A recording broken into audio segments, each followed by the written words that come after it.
we are live. Hey, you guys, happy Friday. Hopefully, you are having a great start to the week. Weekend, I should say.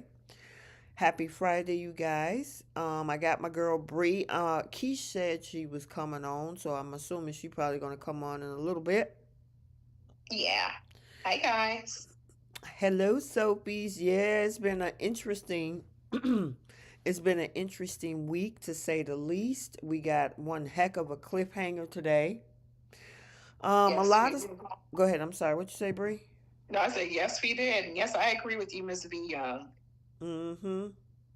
And look, she said if you're gonna cheat, lock the door. Okay, okay. I mean, First of all, they shouldn't even been in that girl's house. they moving like they're broke. Like you guys got money. You can go get a hotel if you go and cheat in peace or something.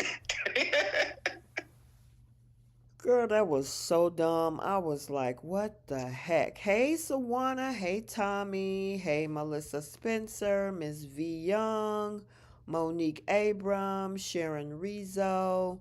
Miranda Lingerfelt. Welcome. Let's see who else we got in my chat. Lachelle Wallace. Keita from Keita on Quebec. Hey, you guys.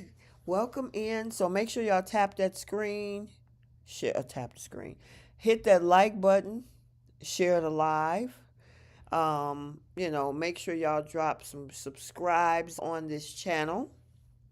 Also, if you've been following me on Instagram and also on TikTok, I posted some fun clips of the whole conversation between Nikki and Kane when he got the bomb dropped on him. And then I also posted a clip on Lily Pooh, who's been played by Victor and got called out by Kane. I will be doing another one where she gets called out by Devon.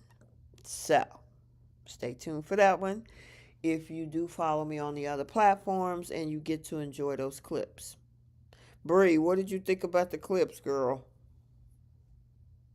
I love them. You hit like every clip was like the meat and potatoes of that whole episode. Well, what I cannot wait for the one for Monday Oh, girl, because yeah, I'll be working on that one over the weekend before the Monday episode come out because that one is delicious to work with. y'all, Devon, I'm just gonna say his name, Devon,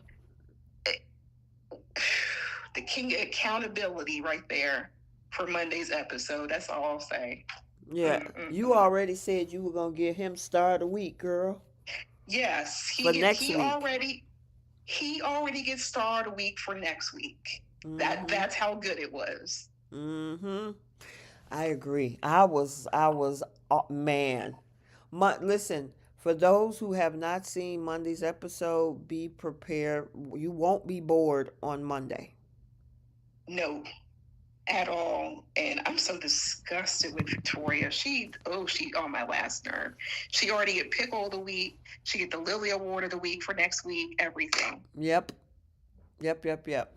All right, so Uh, let's jump into it. Welcome you guys to Soap Corner Talk, where myself T, I got my girl Bree, Key should be coming on, and we're gonna recap The Young and the Restless, The Bold and the Beautiful, and Beyond the Gates for the week of March 23rd through the 27th. We have burned through the third month of the year already. Headed into April. We're going to break down The Young and the Restless first. We got a lot to unpack. We're going to break down The Bold and the Beautiful, a lot to unpack. And then we also have to break down Beyond the Gates. And Beyond the Gates was really emotional this week. So we'll talk about yeah. that. And also, we have segments at the end. Flip the script. Who's taking several seats? Star of the Week, Pickle of the Week, the Simp Olympics, and the Lily Winters Award, which the honoree is none other than who. Well, I ain't gonna jump the gun. Maybe it's different for you, Bree, but I know who it is for me. There's some contenders this week. Yeah. I'll say that. Okay. All right. I know Brooklyn. Brooklyn. Monday's episode was so good. Yes, it Mm-hmm. was. Yes, it Shocking. was. Oh my gosh. All right. So, if you haven't hit that like button, hit the like button. If you haven't subscribed, hit the subscribe button. My arm is doing a whole lot better. So, as you probably have noticed, I've been doing a lot of extra little standalone videos and stuff like that, and doing content on TikTok and Instagram. So, I've been trying to get y'all some fun stuff.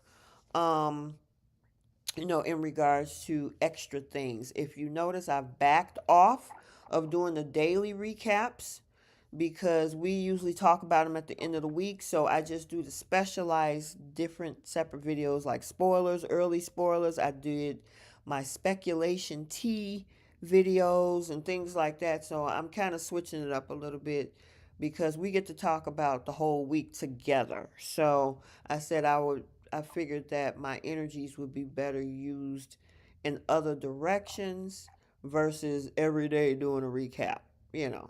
So I'd rather talk about it live with you guys and then, get y'all to other specialized spoilers type stuff and speculations and forecasts and all that stuff on the other videos. So just to give y'all a heads up on that. Hey, Mm-hmm. Linda Boyd, welcome. All right, so let's go ahead and jump into the Young and the Restless. A lot of craziness going on this week. We got Miss Lily Pooh back. Welcome back, Crystal Khalil, after her maternity leave, and she had the birth of her third child. We got Riza back and Spider back. We got Addiction on the horizon. Um, Sally is just eating it up. That Billy is just taking all type of L's for her, and I'm just like, really? Look at her. She's like, Victor is Victorine and being shady as ever. Nikki is just telling all the tea. She like, I don't care. I'm out.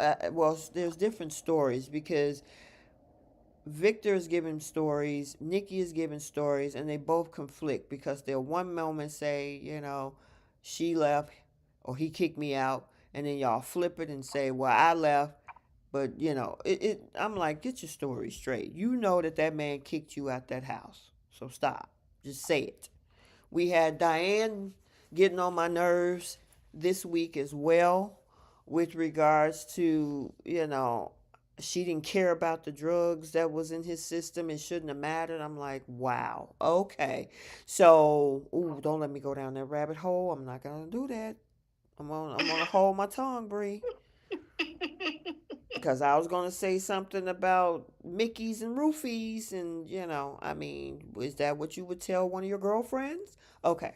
Anyway, where you want to start? We can get Mariah and Tessa and Daniel and that mess out the way. So of course she got a slap on her wrist. Mm-hmm.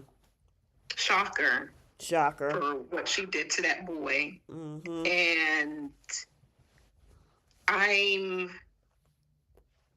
just, they did this whole roundabout thing to put Tessa and Daniel together only for Tessa to just up and get back with Mariah Mm-hmm. again.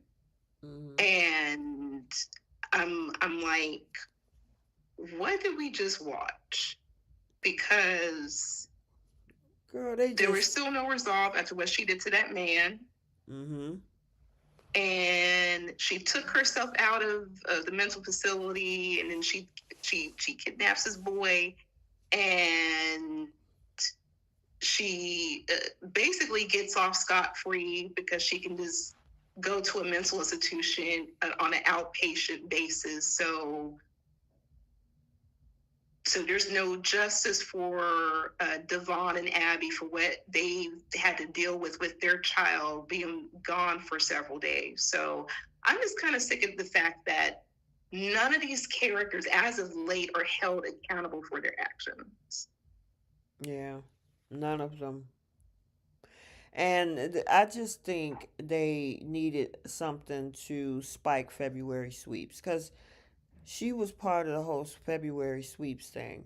Because remember, Dominic was nowhere on the horizon when it came to the Mariah storyline. It was all about her having these issues, mixing up the guy that got away from her with Ian and all this kind of stuff. And then we didn't see anything, any dialogue about that anymore.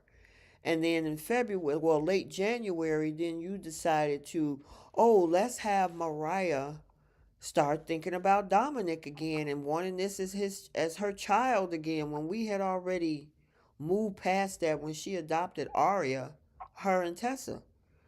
So I just think they just threw a Hail Mary storyline in for February sweeps and said, okay, let's just have Mariah backtrack and do this, only for her to get off with probation and, well, probation and time in a mental health facility. Which is pretty much no different for what she's doing right now. Right. Because I thought people on probation, they had to, like, they're confined to like their home or something, right? Yeah, if you Or is got an it? ankle monitor, you only can go so far. For her to just be walking around town, hanging out, having food at restaurants and stuff like that, it's like, how are you able to do that?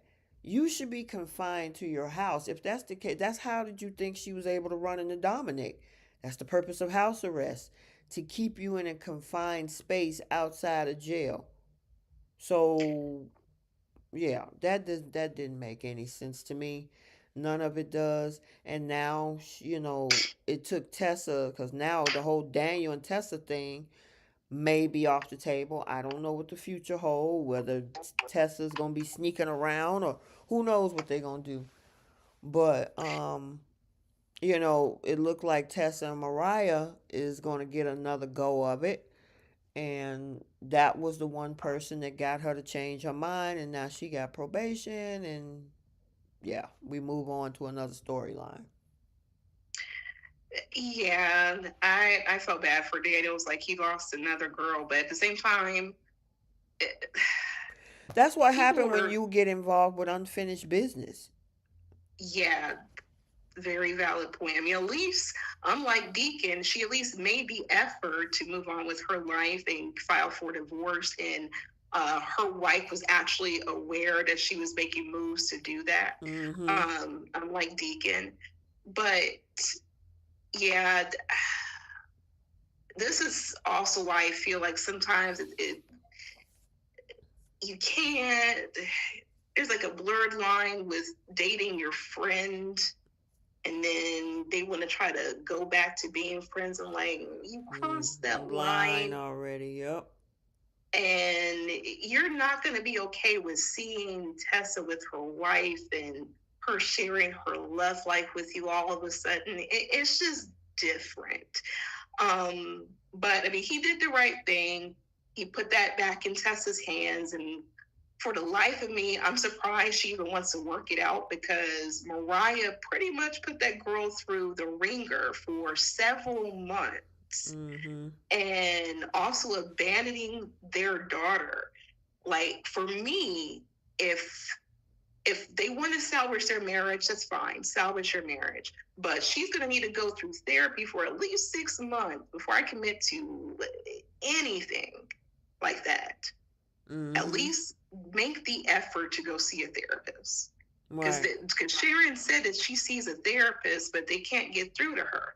Well, until someone does and makes progress, then I can't be around her like that.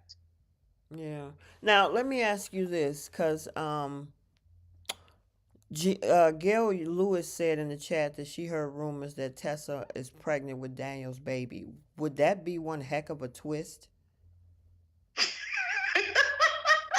I would laugh.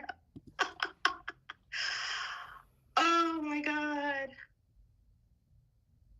If that happens, well, they slept together, what, New Year's? Was it New Year's? Yeah. Mm-hmm. They spent New Year's Eve together. I mean, but they could have slept with each other in between that time too. So if she is, that would be very interesting. And I wonder if like Mariah might snap again. Further reason why you want to put some distance before you just jump back into a relationship with her. Mm-hmm. Because if she's that mentally unstable, I mean, it would be hard for me personally for her to be around my kid. Mm-hmm. Like if I was Tessa, it would be hard for me to have her around Aria. Yeah, that's gonna. I mean, I don't know. I don't know if that's true or possible or speculation. But man, if she did get pregnant, yeah, that would definitely make things a little. But she's away, isn't she? Didn't they put her? Is she outpatient or is she inpatient? She's supposed to be outpatient. Oh, girl, come on. That's what I'm saying. Like she got a slap on the wrist. Okay. Well, definitely that'll make it, I guess, soapy if that's, she ends up pregnant with Daniel's kid, Now, and now and you Devon doesn't inviting even know. Phyllis into your family, so. Yeah, okay.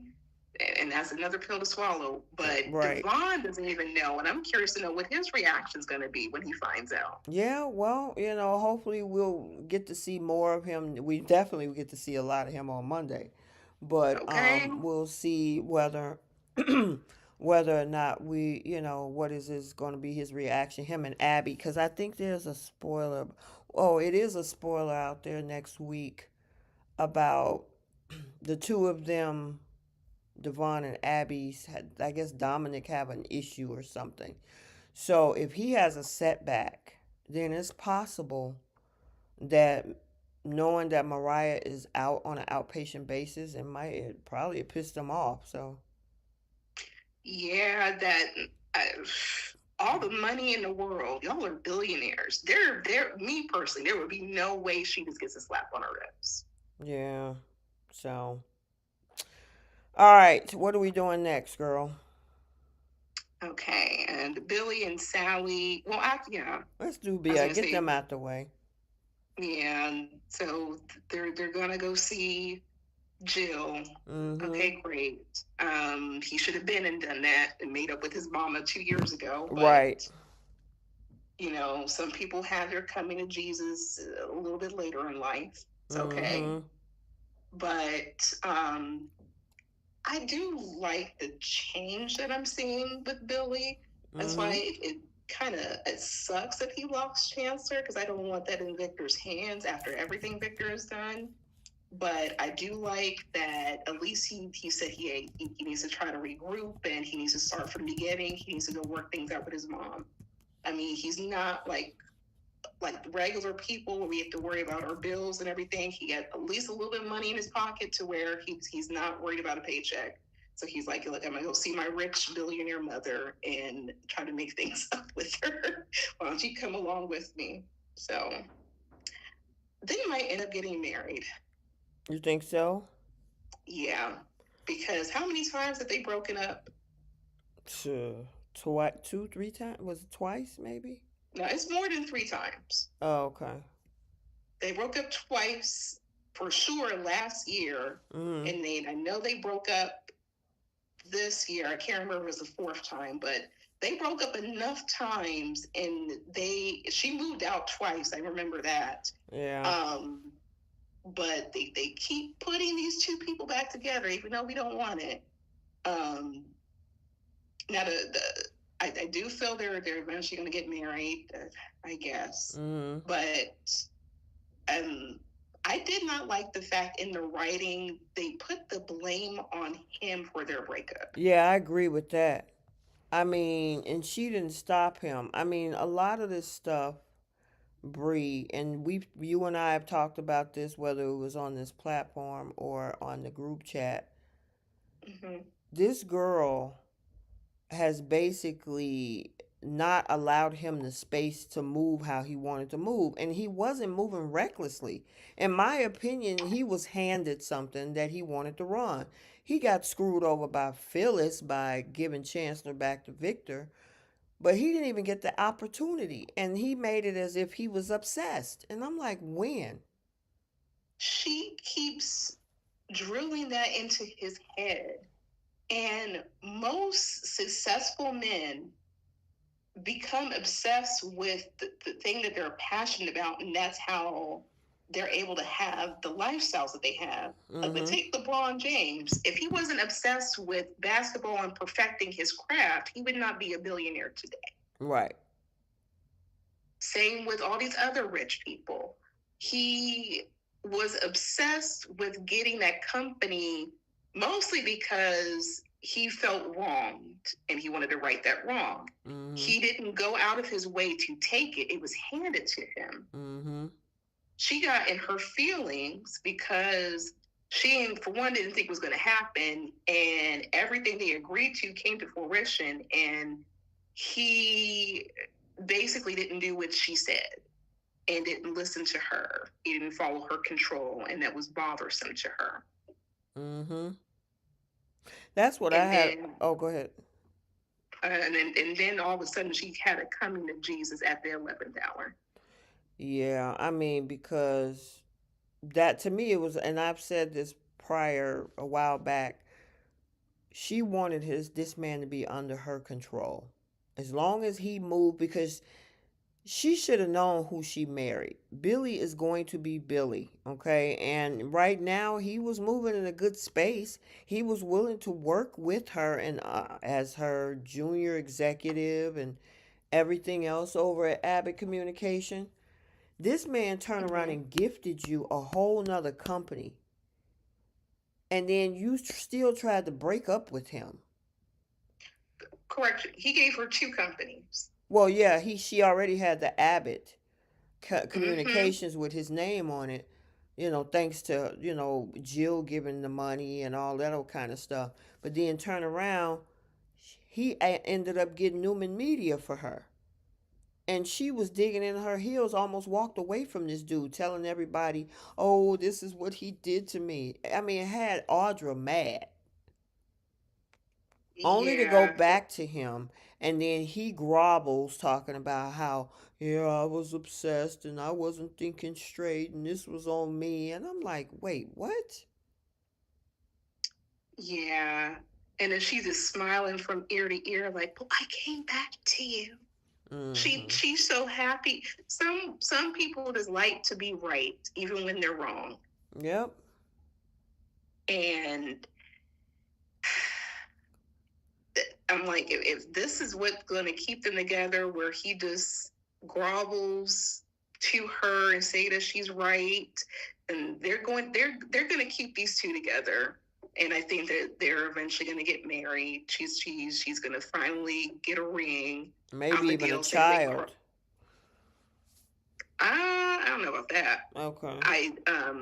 Because remember, during New Year's, Adam and Sally celebrated that together. Usually, when you celebrate New Year's, you're going to finish off the year with the person you celebrated with.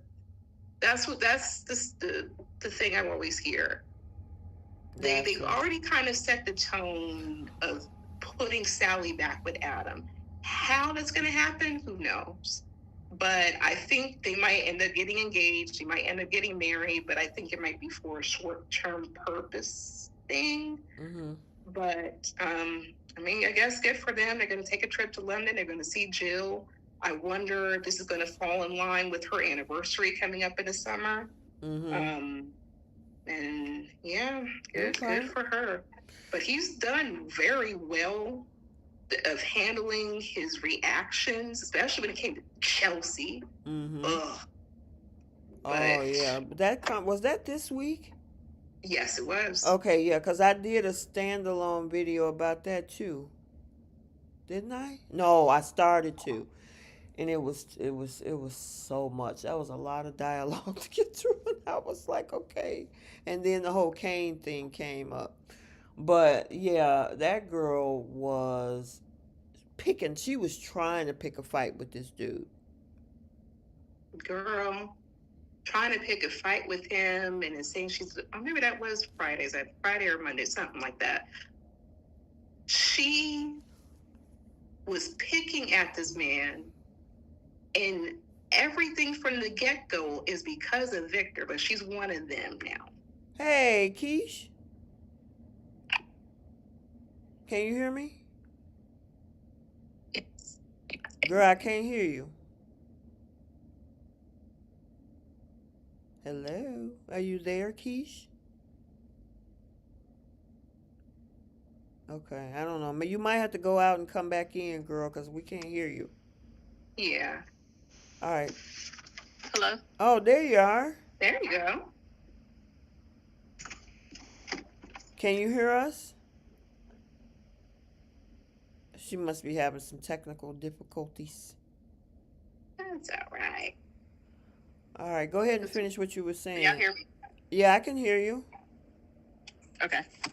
Can you hear us? There we. Yes. Oh, okay. There All you go. right. All right, We were finish what you were saying, Bree. we were talking about that nonsense with Chelsea and the fact that she blew up at Billy for absolutely no reason at all. And then going to him after he walked away to pick a fight, and then she's eavesdropping on his conversations that had nothing to do with her, and then making it about herself. Oh my gosh. I was so annoyed with her. It was Monday's episode. And she said she's just like a Newman. Oh, she is, until it backfires. Mm-hmm. And I can't wait for that day. Yeah, I agree. She said, I'm one of them now. I'm like, Okay. okay, if that mean anything, because that whole family is falling apart at the seams. Yep. So good luck Because claiming to be a part of that crew, which brings us to Nick and Adam, aka Spider. I have a yeah. feeling that these two are going to crash and burn in Vegas. I really do. With him getting back into that gambling world, and then Nicholas, as we saw in the promo coming up next week, that man is popping pills like crazy. And then they said they're going to give him a little something extra. Yeah, I wonder what that extra is. I think something's gonna happen to Nick, and maybe he might OD on whatever the extra is. Mm-hmm. And I guess I'm just trying to figure out, weren't Matt Clark, they said that he should be gone by now, the character. Well, they told us Lily should have been there a week or two ago. Yeah. So I'm like, why hasn't Roger Horwell not A appeared on girl, screen? Roger Horwath. Hor- okay. You say Horgwell. Look, Just say Roger y'all, H. Roger H. Y'all know this is going to be my struggle bus forever. Mm-hmm. So jump on it with me. Now, I don't understand why we haven't seen this man in the past couple of months, because the last thing we saw him was Victor was about to beat him up in the closet. Right. And then off screen, the charges have been dropped, and then he's sending these texts back and forth for like about a month. And Sienna is basically there getting coffee and living up underneath Sharon, which I'm definitely going to talk about that too. But what direction are we going in with this Matt Clark thing? And then they're looping Adam's past with this Riza chick, this supermodel. I mean, what are we doing? And then whatever's going to happen with Nick, I'm like, can we speed this up a little bit? Yeah, I don't. I mean, because they added layers to this thing. At first, it was just, you know, Matt Clark coming out of LA with Sienna, right? Mm-hmm. Now you want to add his ties to Vegas, and then Sienna brings up Riza. Oh, well, maybe we can talk to Riza. Y'all doing more than talking. That girl kissed you. She wants you back. She want, you asking to be back in that world. She said, if I'm you playing me, it's gonna be over for you. Poor Nicholas, that man is still hurting. So he's popping them fentanyl pills. I mean, this whole thing is just going left. I don't even think Nick is hurting anymore. I think Well, I don't know, because that remember, Adam said, dang, is your leg still bothering you? Because he was limping again. He almost fell at that table because of pain. And he get in that elevator. oh my God, I'm in so much pain. Plus the thirst for the fentanyl, obviously the addiction. It's a combination, I believe. Because I was watching this, and they told me the medical term for it. It's like where you like your brain is like making you think that you're in pain when you're not, so it triggers something else. I forget what it's called. Um, because your body's become so immune to whatever is giving you the release of the pain or something like that. Mm-hmm. But at this point, when it comes to this writing, this Nat Clark stuff, I'm gonna need for them to speed this along. Like, why is Roger H not on screen? Yeah, because I mean, if you've seen the Monday episode, it seems that because they're getting text messages, Sienna and well now Sienna's getting them, but also Noah was getting these text messages throughout the week as well. He knows where they're at, what they're eating as society, and he might have their location. He could be tracking their location from Vegas. Who knows? Or he could be right there. They need to snuff him out. That's what they're trying to do. And this man got them all over the place. He got them thinking that they're in one place, and he also got them thinking that they're right there in town, too. So, like you said, Bree, they need to hurry up and kind of clean this thing up. So, And I'm like, where is the Newman top flight security to track the stuff on the phones? Well, Like, no Victor one don't knows. own it no more. Remember, Phyllis got control of all of Newman stuff. So, but Victor's not broke, though. I mean, he was able to finagle a way to get Patty released and put Jack on a whole yacht. I mean, use your guys' resources. Like, nobody is broke. Mm-hmm. Like, I honestly think Matt Clark probably put like something either in their phones or he's tracking them somehow, their every movement, everything. Mm-hmm. And I'm like, you guys can hire some form of security or something. And plus, if you're being harassed, contact the police saying, yeah, he was released, but now we have another issue where this man is harassing us and sending threatening text messages. That is a crime. Mm-hmm. You can do something about it, but everyone's scared of the police. Right. Yep. It's crazy. So, yeah, that whole thing in Vegas, I just think it's taking them down a dark path. He gonna get triggered with getting back into the spider game, and gambling, and he's gonna end up being, because who knows the type of stuff he get in General City might be a whole different type of fentanyl that he getting in Vegas. Right, and he don't know what it's mixed up with. Right, what it's laced with. Yeah, girl. Yeah. And like you gambling, that's why I feel something's gonna happen to him. To either he overdoses or something. Mm-hmm. And then that's when the problem is recognized, and then they make use of Sienna, and she saves the day for right. That or Phyllis or somebody, who knows, girl. It's probably going to be Sienna. It's like they made it a big deal to talk about her brother going through it, and she's recognizing the signs, and this is how they're going to break up Noah and Sienna, is going to be through Nick.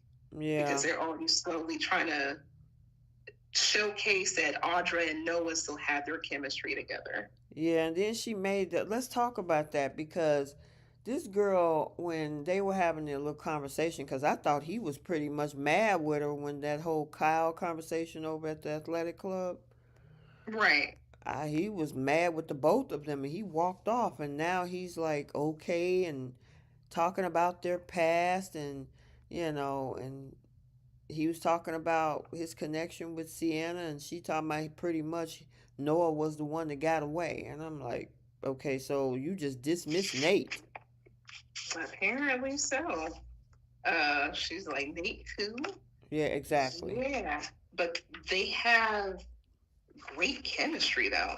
I'm here for it. They I do. I I rather him with her than him with Sienna. I'm still trying to. It's hard for me to separate what I've seen online and what I'm looking at on the show. They Mm-hmm. played mother and son. He Mm-hmm. called her mom, and then she said, "I loved you, son." That's all online Mm-hmm. to this. It's hard for me to separate the two. Yeah, I don't That would even be know like how they figured that they were going to be able to transition that like that. That's crazy. that would be like Thorsten Kaye and Jackie Wood, who play father and daughter on Bold, and they become love interests. It's like that would be hard to watch. Right. Oh, a Nick and Nick. I mean, yeah, Nick and Nikki. Yeah, Ugh. like Melody and Josh Morrow. That would just be weird. That'd be But I understand definitely they're weird. actors, Mm-hmm. but yeah, that just wouldn't make any sense to me. But I like Audra and Noah's chemistry. He would fit the type of guy that she likes, rich and stupid, and that's more her speed. She does not like an intelligent man. She likes to run over a man, Let me ask but you a she likes a man with question. money. So I forgot who it was in the chat. I think it was Lachelle. She mentioned how she heard a rumor, which I didn't find anything like that. I just found, in the spoilers next week with Noah catching up with Audra, which is toward the end of next week. But she was saying about Kane and Audra. Would you think that Kane and Audra would make a good couple? At when we were introduced to the new Kane in the Mm-hmm. beginning, we were like, yeah, um, this Kane, she she gonna treat this man like an entire doormat, and she gonna walk all over that man unless he makes a complete change. And I'm praying that he does. Um, but I can't see that now. Gotcha. Girl, look at Crystal Harper's comment. Kane is so tired, and he deserves to feel. Oh my god, that no deserving high mighty Willie. Phyllis tried to tell him he is still a loser. Very much so. Yeah, we gonna talk about that. We just want to get the Mhm. preliminaries out the way. Yeah, not a Mm-hmm. riffraff. Yep. I'm trying to think. Any other preliminaries? Holden. Oh God, I'm trying to girl. figure out which medal he's gonna get for Simp Olympics this week. So that girl told you, hey, I don't want any parts of it. I just got this job. I'm not trying to screw this up. You're on your own. You and Clara are a lost cause anyway, so I don't know why you're bothering me about it. And he says, no, I will never give up on Claire. I've never felt anything like this with Claire. You still need to try to pursue Kyle, and we'll revisit this. And then he got upset that she was more interested in Noah and putting Kyle and everything on a shelf. Mm-hmm. This man, I don't know what she did to him in them sheets, but the same thing that I guess she did to Kyle in those sheets because he was cuckoo for Cocoa Puffs too. Mm-hmm. But I'm like, just get a grip and just leave her alone. Well, I guess not now because she's about to change her tune again. Mm-hmm. But he getting one of those awards this week. Yeah. And he was like, "Oh, you interested in the Newman now, huh? No wonder you're not interested in." I'm like, dude. First of all, Claire ain't interested in you either.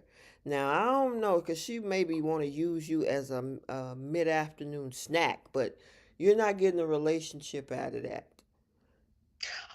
Oh, she made it very clear to her grandmother that, you Mm-hmm. know what, Kyle and I, we're still working on our friendship, and I don't know what I want, and I just want to be reckless. AKA, I want to play in the streets. Yep, and he She, come up in there. Did you see? Okay, he came over there. He spoke to them, and he kept moving. And she was like, she felt some kind of way about that, as if she expected him mm-hmm, to beg or, I don't know, say something extra. yeah, because that's what she was used to. Mm-hmm. So she's used to these men chasing her, and the moment that they decide to leave her alone, at least for a little bit, then she changes her tune. Like, oh, what happened? She did the same thing with Kyle. When Mm-hmm. Kyle said he wanted to leave her alone, and then she got that lost look on her face. Like, what? Like, you're not chasing me anymore? The entitlement. Mm-hmm. So when she's talking about reckless, the person who pops in is that man. So he'll at least benefit to some degree. She's going to use him for, I guess, what he's good for. Mm-hmm. Yep. And then, but see, that's the problem. That dude wants a relationship with her, and she does not.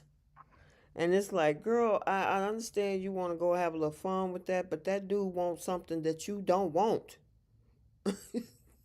Don't It's give that like man false hope. it's like Thomas and Hope, unfortunately. Yeah, that whole thing is crazy. And the fact that he want to go through extenuating lengths to get her to go and try to keep Kyle away from Claire, dude, find something to do. Right, because this girl was about to blow up the stuff that was in your past, and now you should be looking for another job since Arabesque had blown up. Um, so instead of trying to get back with Claire, just go find some other place to work or something. Because I Mm-hmm. don't understand like what Holden's purpose is. Because Kane used him for whatever reason and was paying this man to basically sit there and do nothing until he had him see where Lily and the kids were. But that was back when in February. Um, and then now Arabesque had blown up in Kane's face, and now what is Holden doing? Mm-hmm. Nothing. Nothing. But you worried about Claire. Right. Like she can afford to do nothing. Mm-hmm. Yep. All right, which brings us to after that conversation with Nikki and Claire, Kane comes in. And Kane is still, this man has been on 10 for weeks, months, ever since this whole thing happened where Victor said, hey, if you don't give my company back after the whole AI thing, you'll never see Lily and them kids again. And he has been scrambling. People tried to tell him, especially Phyllis, Victor ain't doing nothing to your family, dude. You just need to chill out. He's playing you. She said it multiple times. Daniel even tried to tell him, do you really truly think Victor would do something to Neil Winter's daughter? No, I don't want to take that chance. Okay. Well, Nikki was like, you know what? Oh, you know what? Let's take a step back because before she started telling the tea, them two got in a fight, which is why she's at the house. And she telling everybody, well, I walked out on Victor. No, you No, didn't, you girl. didn't. He kicked you out, girl. Yeah. But save face, I understand. Yeah. But that whole fight, I mean, let me ask you, do you think yeah, well, what's your opinion about her standing up for the fact of, Jack being kidnapped and Victor's stance on I had to do what's necessary? I think she is realizing that she enabled this man and that she has turned a blind eye for decades. And all of that was finally, I guess, catching up to her. But Victor had his expectations for his wife to just sit there and shut up and take all these trinkets and the jewelry and the companies, a car, anything that he would throw at her. And she had no problem doing that up until now. So he a little mad at her. But I think when on Monday's episode, she changed her tune. You saw that really quickly. And I think that this is a temporary thing. At least she alluded to that on Monday.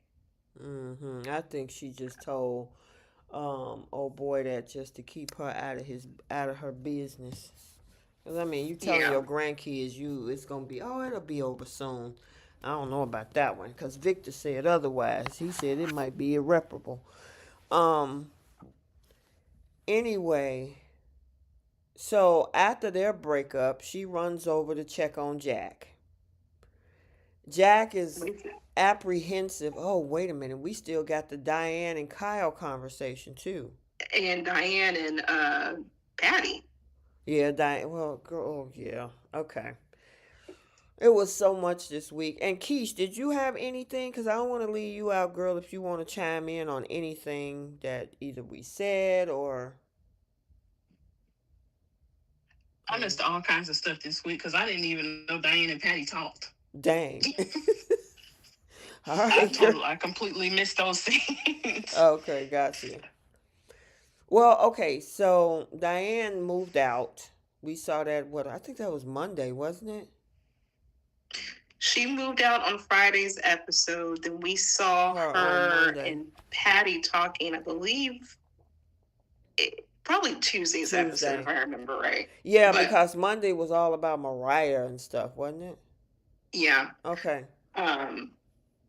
So Diane is staying at the GCAC. She runs into Patty. Patty looks rich. So Victor must have paid her handsomely for her to just hang out at GCAC. And saying that she's a free woman.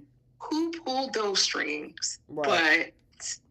But goading Diane on, saying like, oh, Jack wanted this, that's the lie that Jack told you. He wanted to be with me. It was everything that he could ever hope for. He was missing this and yada, yada, yada. And before Diane snapped, Kyle had popped in and say, well, actually, correction, Nikki popped in and was asking like, oh, why is Patty out? How did this happen? Who let you out? Who you think, girl? Girl, that whole thing, that was crazy. And she's feeding into that because she's so mad about what she thinks she saw, right? And with Patty coming in there egging it on, like, yeah, it was good, and he know what he wanted, and da-da-da-da-da.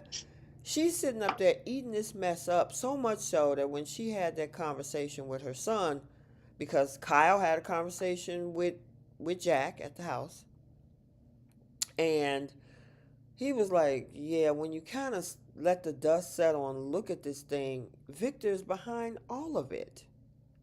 Yes. From start to finish. And I gotta give credit to what Kyle says, that the two people that hate you the most, you're gonna believe them over the man who loves you the most. And then she had the nerve to say, like, maybe Patty was right. Maybe he did want it. I mean, that who's to say that he was even on drugs? What? Yeah, she turned around and said, okay, well, even if it was drugs, that still doesn't matter. Oh my God, that was the worst thing you could have ever said. Yes. That part right there was horrible writing. I was cringing. I was like, what? Who wrote that? But there was a lot of people on her side with that statement. That is insane. Okay, so then I'm going to call all of this selective outrage, because you cannot have outrage when somebody does that and spikes somebody's drink or put them under the influence and take advantage on one side, but it don't apply to the other side. That's selective outrage. Yeah. And they were saying that Jack needs to make it up to Diane. This is wrong. This can't believe this man had cheated on this woman. She's been so loyal. I saw a lot of that. Okay. I don't listen. Then I need all of y'all that watched Bold and the Beautiful to go and do a formal apology to, what is that actor name? His real name in real life? Delon Max. Yes, because the actual hint of non-consent, y'all were dragging the actor and the character for a year. I'm just saying. And they had the fact that um Jack was actually trying to say, "Oh yeah, man, what?" I'm like, "Are you serious? You are a whole victim. The only person that sees this right now, and giving him a support besides his son, is Nikki. Nikki don't even know the whole story and understand that this man has been a victim." And I have a super chat. Hold on. Thank you so much for the super chat. Who is this? Thank you. Is that Autumn? I can't really see the name. It said, "Hey, Bree and T, now I don't mean to cuss, but Sheila knows darn well those moaning noises wasn't a sign of a woman in trouble. I'm calling, and now Steffi is going to put Taylor out of that house. She warned her multiple times." Yeah, we're going to dive deep into that in that part of the show. Yeah, they're about to get roasted over on that side of the turf. So stay tuned. But thank you so much for that super chat. I appreciate you. Thank you. Yeah, that was horrible writing. The fact that he is well, but you know what? The reason that they wrote it is because they knew of the response that they were going to get.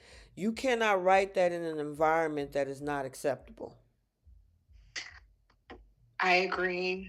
And I was expecting, and everyone's entitled to their opinion. I was expecting some form of outrage for what happened to Jack.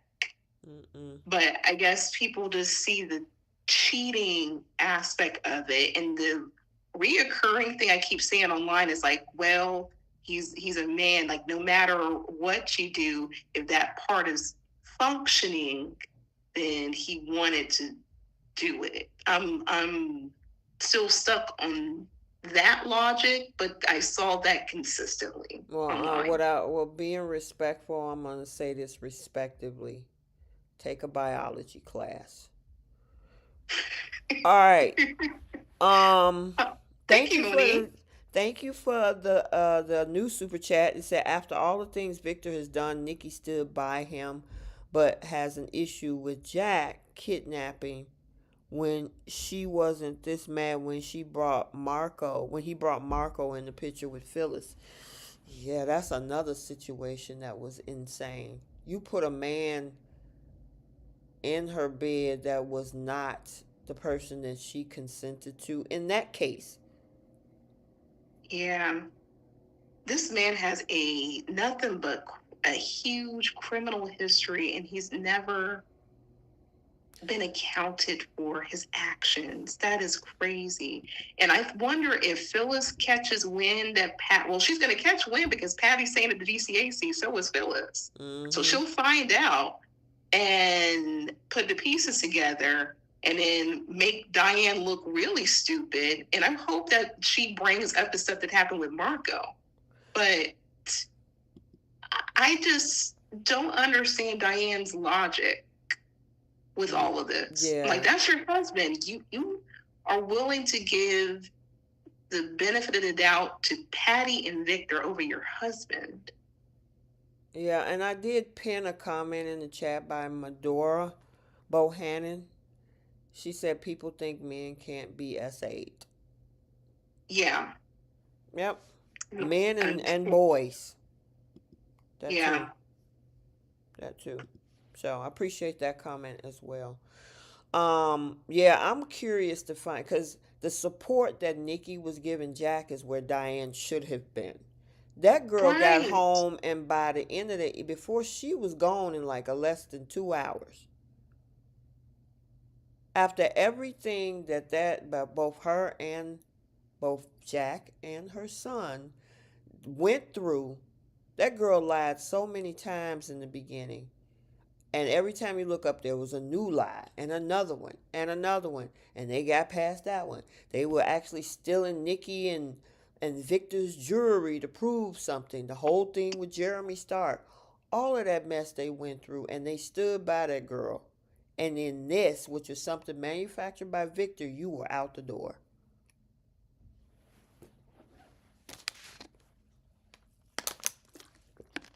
Yep. So, yeah, that I was. lost signal for a second. I was going to say I agree. I I just was wondering. I'm like, wish. dang, it got quiet right quick. Go ahead. What you say? No, I think it was a signal.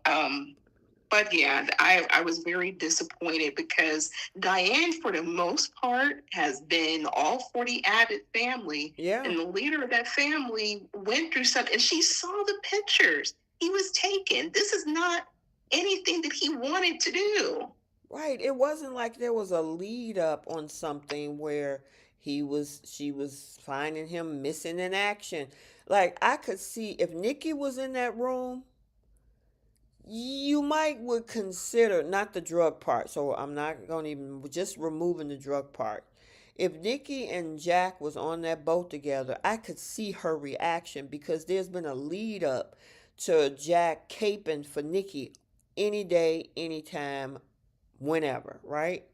So I could see that reaction with her. No drugs, okay? But you see Patty in there, knowing that that girl has been in maximum security prison. Who's the only person that can get her out?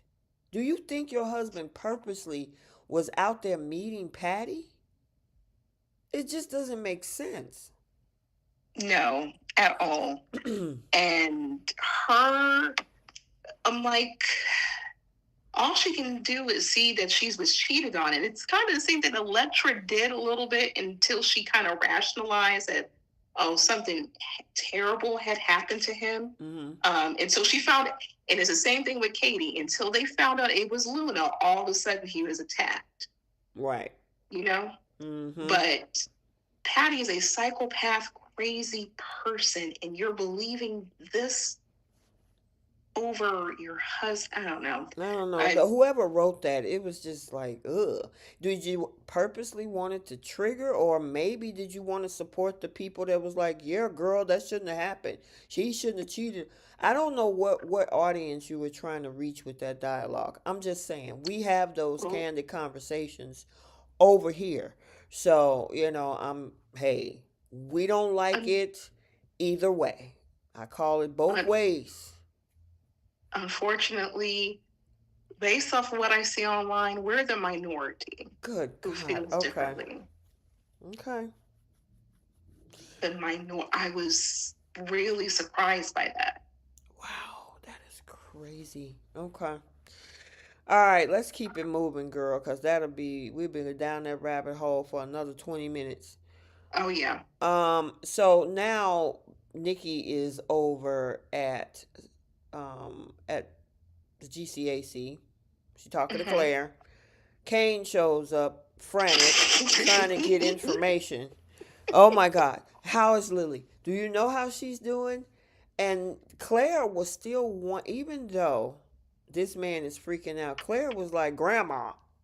I'm like, girl, shut up. She was so surprised that her grandfather would do something like that. Yeah, she was. And then trying to justify it at the same time. I'm like, you are your mother's daughter. For real. Without question. Just like Victoria is her father's daughter. Yep.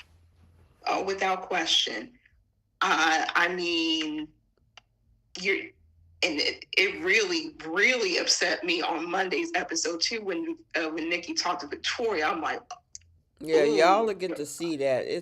It's that whole episode will definitely keep you awake, to say the least. yeah, There's that one is not a filler episode at all. yeah, boy. But Claire, given the history that you've known about your grandfather, why would this be far fetched? Right.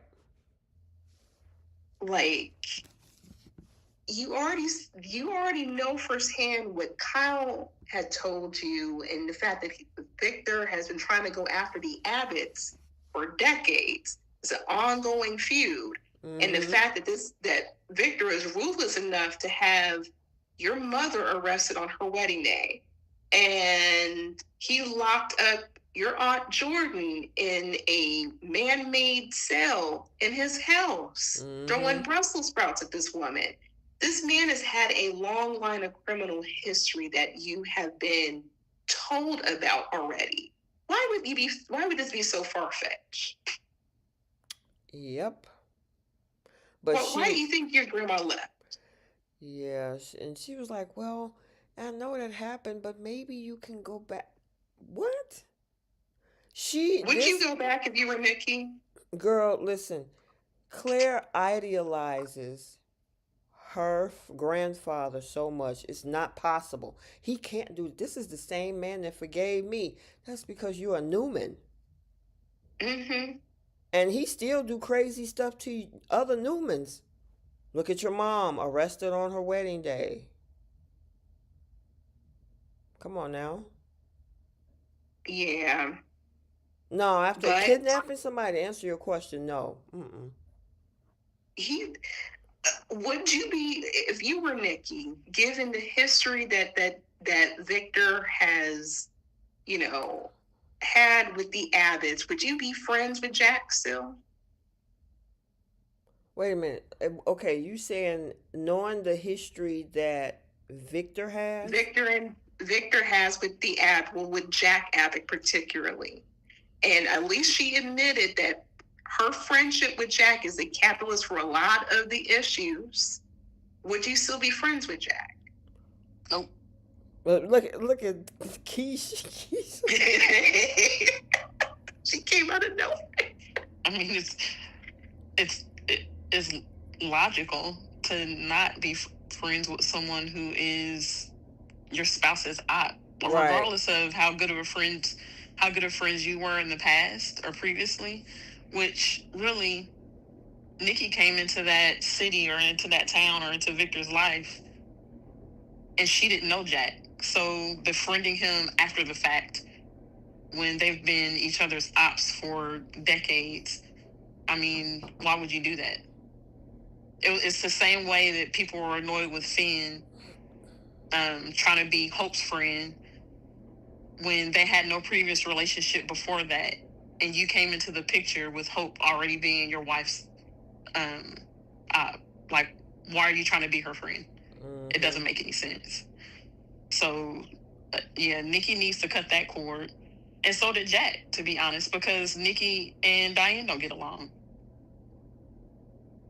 And Victor is going to continue to be vindictive as long as she's friends with that man. He's going to find any reason to go after him because he's that petty.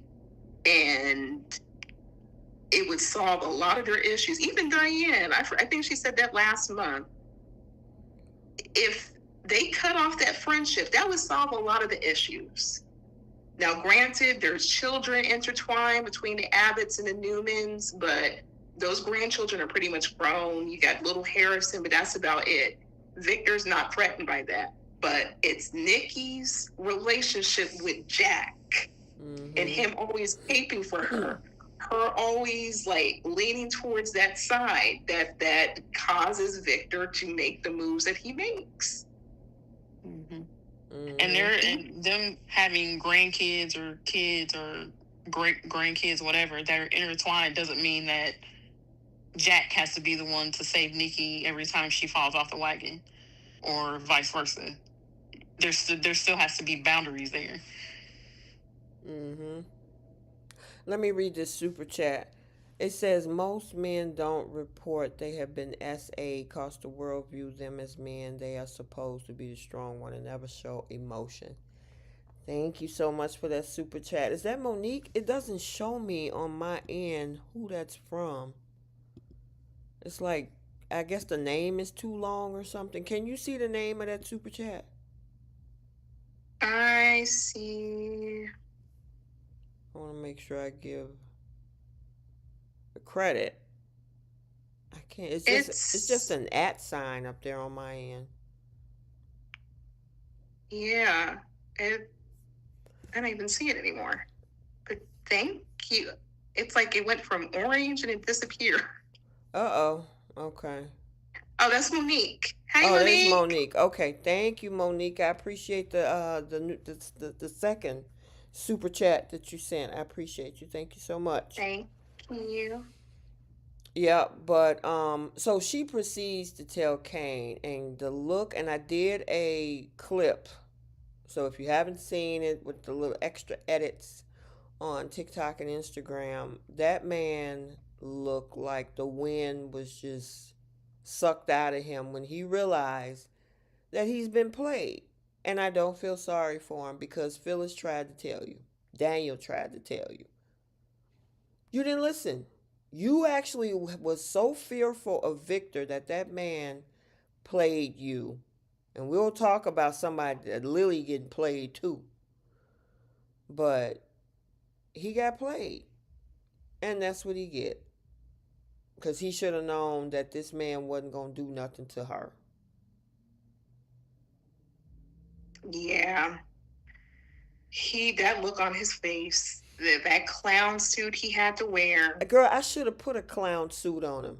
I didn't think about that clown suit until I got to Lily, so. Yeah, I'm just.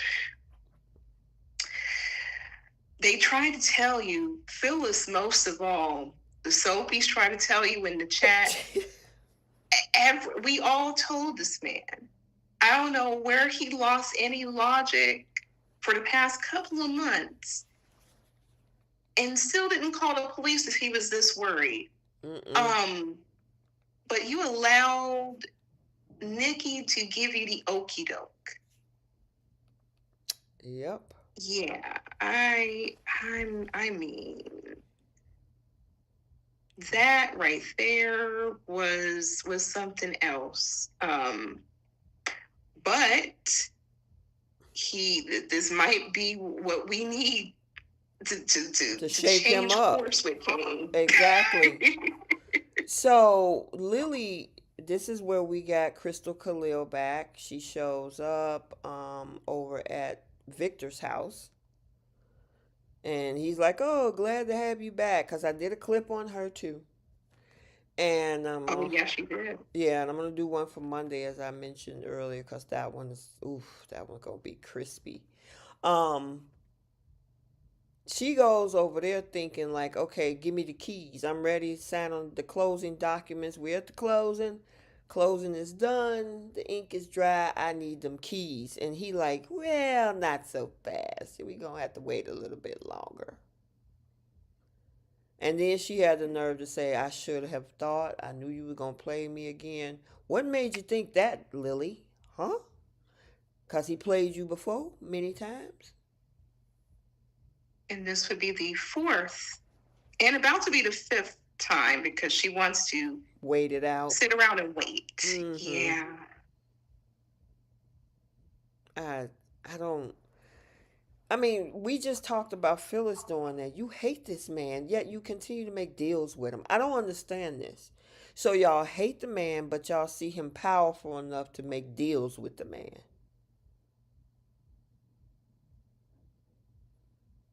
Yeah, I mean,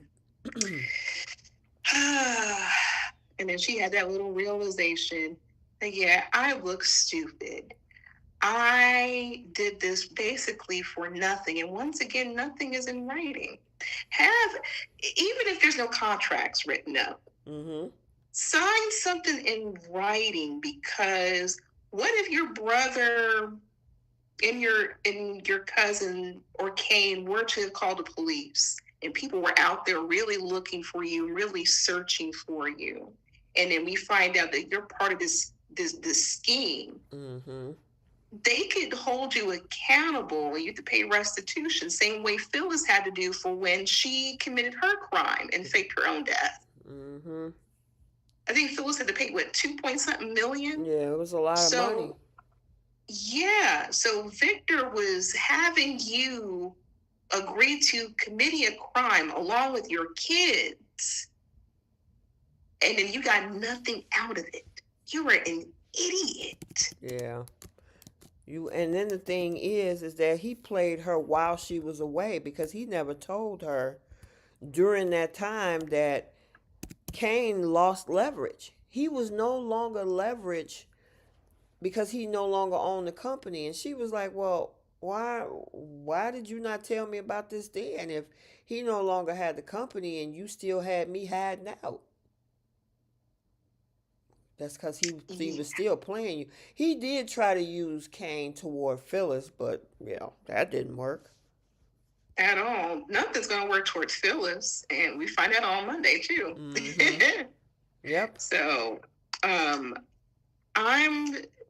just like, you were in luxurious accommodations, and you couldn't think to maybe call your brother, like, you, or at least try to get an update on something. So you, like, so where you were at, there's no TV, there is no computer, because every hotel has like an office. Mm-hmm. You were completely remote to whatever was going on, to the point where you didn't even know that the company was still in Phyllis's hands. Mm-hmm. He just acquired Chancellor, so this man was unsuccessful until this point. Yeah, up until the kidnapping. Right, and you were hanging your hat on getting Chancellor. Mm-hmm. Now, what if Nikki had not moved out? Yeah, well, see, you know what, there's some other... See, we see only a part of this. What happens when... Oh my gosh. Okay, so she was the one that's going to get Chancellor. What happens when they found out that Lily was getting Chancellor, and the only reason he got it back is because of Jack kidnapping? She going to have to go through a lot of angry people coming up. Yeah, and rightfully so. I mean, this has become a mess of a storyline. Like, I don't know where it's going to start, where it's going to end. There's been so many, like, loopholes within this. And I'm like, Lily, you're still at the bottom of the totem pole. You took yourself off the grid willingly, worrying all these different people, and got nothing out of it except for a paid vacation, basically. Right. And then you're talking about Victor. Oh, you got Chancellor. Okay, let's sign the contract. Girl, you should have had something. Had a recording of this man saying that he's going to agree to do this. Anything to cover yourself. Right. Something. You did nothing. You're hanging your hat on what Victor says. And we've seen time and time again that it benefits nobody. Nope. She never signed anything. She always do verbal agreements with this man and expect him to uphold it. And just kind of jumping just a little piece into what she said in a conversation with Devon. All the things that I went through and keeping them kids hidden, and that should know that he's in debt to us. And like Devon say, he don't owe nobody nothing. Right. And on top of that, he don't care about you like that. I'm glad Devon had that realization. Y'all need to see Monday's episode. I'm so proud of Devon. Mm-hmm. She just needs to woman up and admit that, just like Billy, all she wanted was Chancellor. Mm-hmm. She was more obsessed when you go through those lengths. Billy was just handed. Lily went through faking a kidnapping of her and them kids to get a company and to stick it to Kane. Yeah. Speaking of Kane, because we're about 1 hour 20 into this, she decided to go over there and talk to Kane, and she come up in there talking about, oh, maybe this wasn't the right idea. I thought maybe you'd be happy to see him okay. Wow, you was what was she expecting that he didn't? It just say he didn't know. She was expecting him to fall to her feet like he always will do. But why? She despises him, supposedly. Mm-hmm. So why did you make the way over to his train? She feel guilty. She knows she got egg on her face and she looks stupid. And I guess she's trying to get some form of sympathy or assume that he was going to apologize and make it about him. Mm-hmm. And putting her in that position to do it. But when he started snapping, she knew she really messed up. Mm-hmm. And I mean, she was trying to cover and say like, oh, well, we did it because you disappeared for years. He lied about your identity. He's like, no. You saw the video. You know my regrets. You know that I just want you to be happy and yada, yada, yada. She couldn't really say much of anything. She was wrong for weaponizing those kids, because exactly what she did, and then committing this crime. And she looked real stupid and got the result that she got for a reason. Mm-hmm. She came out empty-handed, and I'm glad that she did. Here's the interesting thing. There's a parallel I just realized, and I was looking at TA's comment. There's a parallel between Audra and Tucker and Kane and Lily. Audra could have had a free company, clear and free, or whatever, Yes. but she decided to go through Victor and got screwed. Just like TA said in that conversation in the chat, Kane would have got Chancellor for her.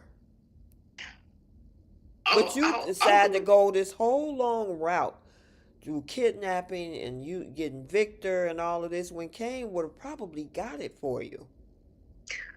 I'll go even deeper with that.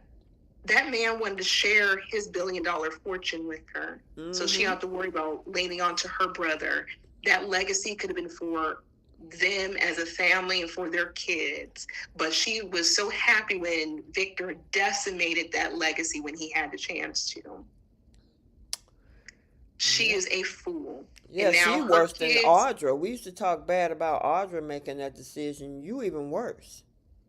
Because you basically were cheering on Victor to take away your children's legacy. Thank you.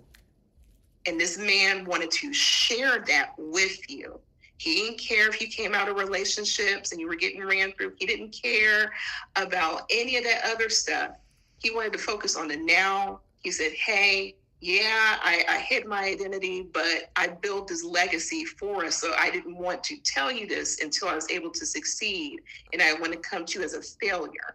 Our kids will never have to worry about anything. And I want to share my wealth with you. Girl, that's the stupidest thing she would have.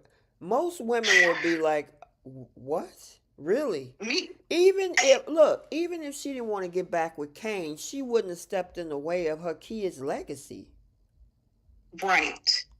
Her kids and their kids would never have to worry about nothing. They would be a billionaire family. Mm-hmm. And she could have been able to run plenty of businesses. He would have funded it all. He would have gave her hand and foot, anything that she could have wanted, because she even admitted that she is the Achilles heel for this man. Mm-hmm. So wouldn't this be the better direction to go in, knowing this man loves you and knowing this man, if you ask for it, he will give it to you, versus you going through all these loops and twists and turns with Victor and still coming out empty-handed. Yeah.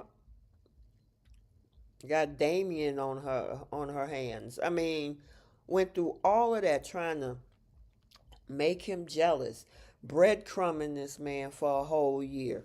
Then you decide to team up with Victor to gladly help him.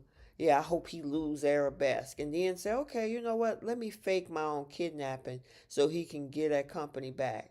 Girl, you know what? Yeah. She gonna have, she need to have a line of people standing in front of her handing her face right now. That's why I put a whole clown face on her when when I did the video. Yeah. And now Kane lost his company a second go around, which that is foolish to me. Like, you don't have like any other companies. Like, anyway, but we know how he operates. Right. But Yep. I want not Kane. I want Phyllis to laugh in Lily's face too. Oh, I think that's coming next week. I hope so. I can't wait There's for a that. confrontation gonna go. Wait a minute. Let me see. I saw the spoiler. Hold on. No, that's Bo. Where's that spoiler at? Because I want That. Phyllis in Oh her yeah, face. that is on Thursday. Phyllis hold Cannot Lily wait. accountable. Yep. Phyllis, I want Daniel to get in her face. I know eventually Victoria and Lily are going to have a confrontation because Victoria's going to still think that Chancellor belongs to her mother over Lily. And I know Lily's going to feel a way about that. So I think they're going to have their words. But Phyllis, most of all, I mean, Lily, my goodness, that clown suit that she's going to have to wear for a while, especially after she had talks with her brother and her cousin. They get on that girl.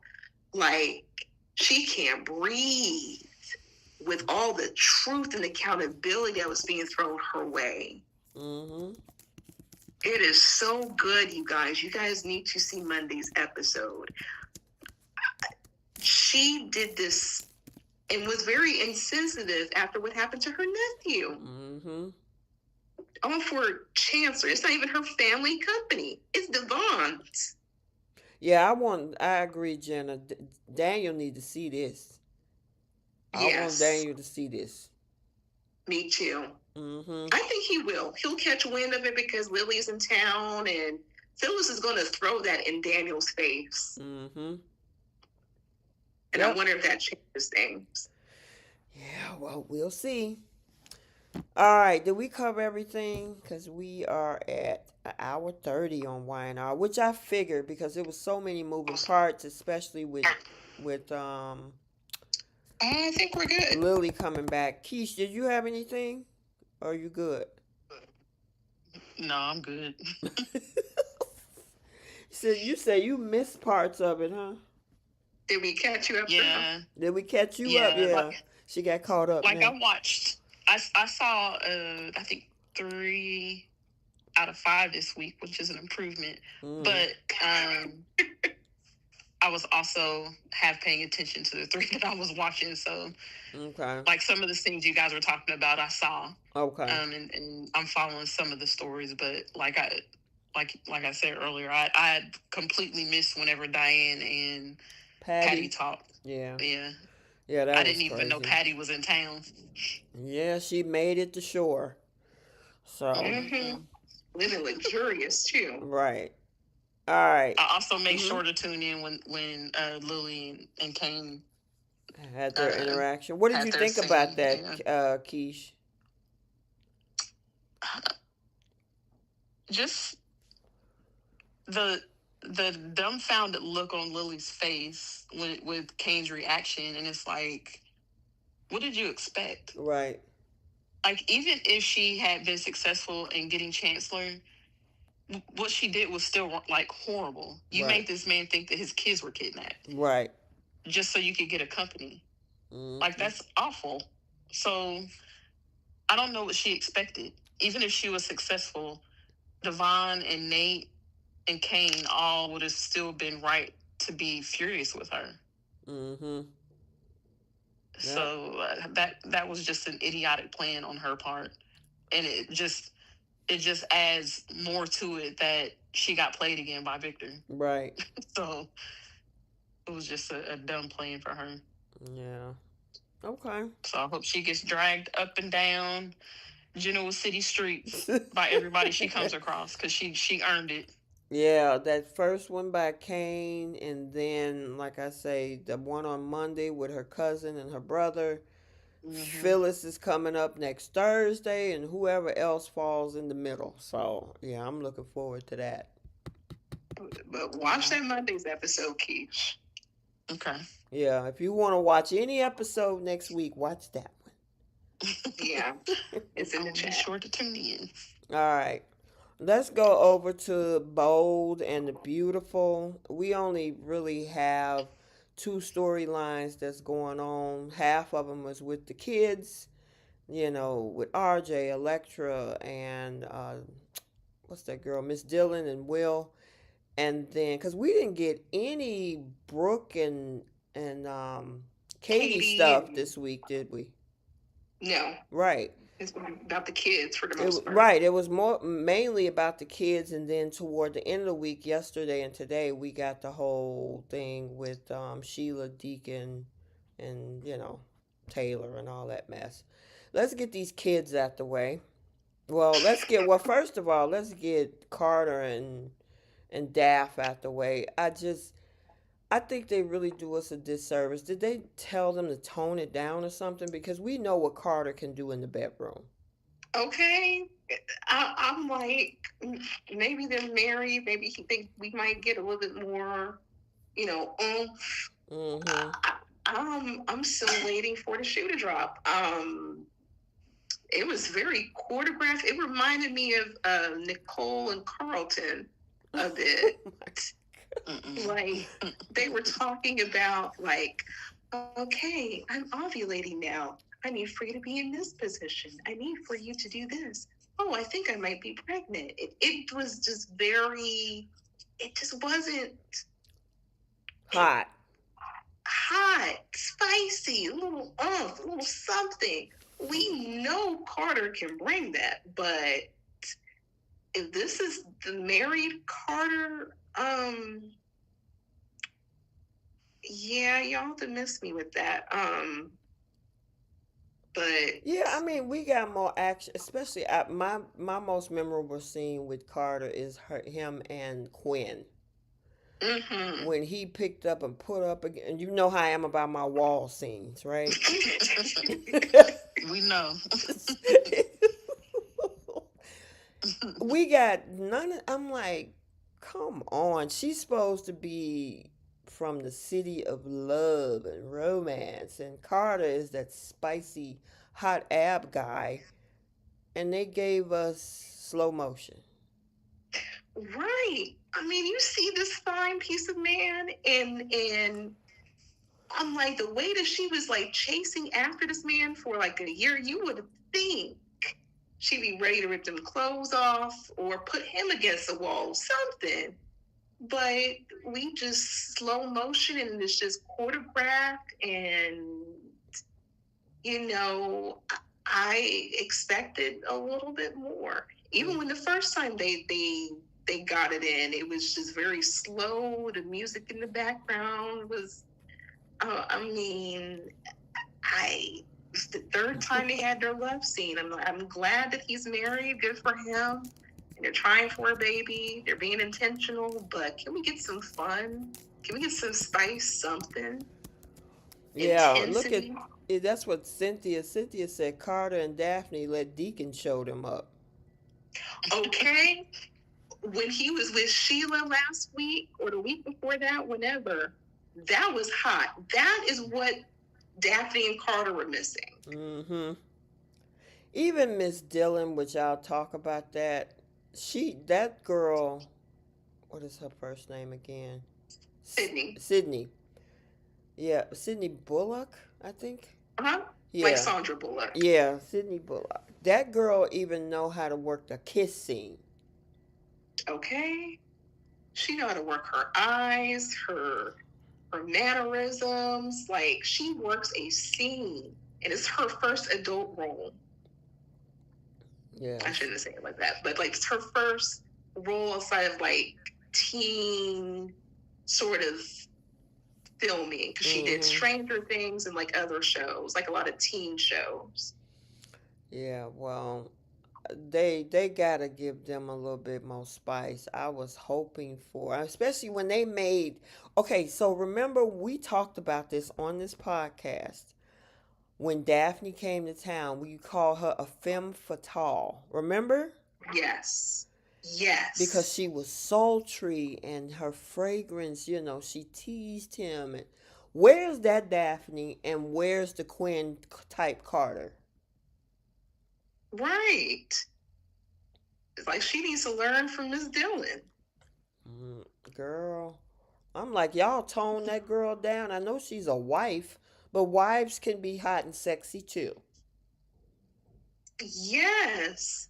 And plus they're newlyweds. Where's the action? I mean, where's this, like, give us something to live up to.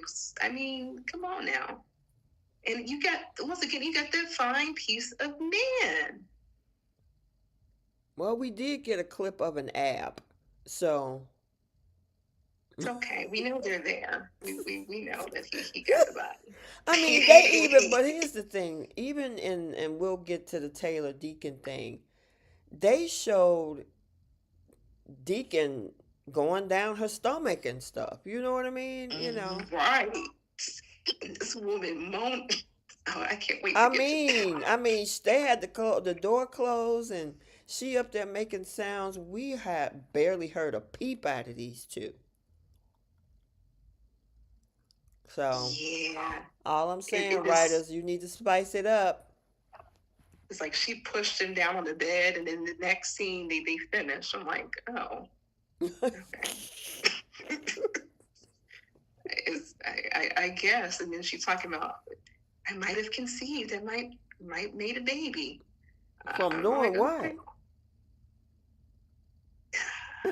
Okay. Maybe it's an invisible baby. Let me stop. Keith, what did you think about them? I mean, I feel like the love scenes nowadays, it is what it is. I like Daphne and Carter. I think they're cute together. I mean, it wasn't like a mind-blowing love scene or anything like that, but I just take it for what it is at this point. Okay. That's about all I got to say. But I like the two of them, so. Okay. Well, I mean, I think they're cute together on an everyday basis. I just kind of just wish they had to spice that scene up, a little bit more. A little bit more. So. Yeah, that's understandable. All righty. Let's talk about these chillins. RJ, Electra, Will, and Dylan and Ivy in the middle of this mess. Oh, I gotta say, Daphne wanted to tell Carter about this mess, and he told her to stay out of office business. I mean, office romances is messy or whatever he was saying. I'm like, really, dude? Your whole coup was after a messy romance. So he's speaking from experience. I know, but at least you would hope that your wife would say, listen, I've been getting threats. And that's what she left out, right? She didn't say that. That's what she should have told him. Right. Like, that was the important part. It wasn't who cares about whether or not Electra and Will are going to be together or not. This girl is threatening you. Right. And that's what she should have focused on. I agree. What were you finna say, Bree? I rolled my eyes when he said that. I'm like, sir, you slept with your boss's wife. You slept with most of the newcomer women that have came and gone throughout a Forrester creation. So he got a lot of nerve to say stay out of somebody's personal relationships. I'm like, when it was Quinn and she was married to Eric, you didn't do that. And Mm-hmm. when it was Paris and she was with Zendaya, he didn't do that. Mm-hmm. Yeah, and Uh, I mean, like, and I agree with because I also brought that up too. The threats is really where she needed to say, hey, I got another employee that's threatening me about this, that, and the third. You know what I mean? That's where she should Mm-hmm. have led with, and he'd be like, wait a minute, what do you mean? Who's threatening you? But obviously, for the soap drama dialogue, lengthy purposes, they're just trying to drag this out, whatever. So, Yeah. um, I like, I mean, like I said, Dylan or Sydney got chemistry with everybody. Even Deke, she has chemistry with. Mm-hmm. she got chemistry with the air at this point. I mean, the way this girl just floats through the scenes, the way she like her eye movements, the mannerisms, everything, it's just really on point. You would have thought this girl would have been like she's been doing these scenes.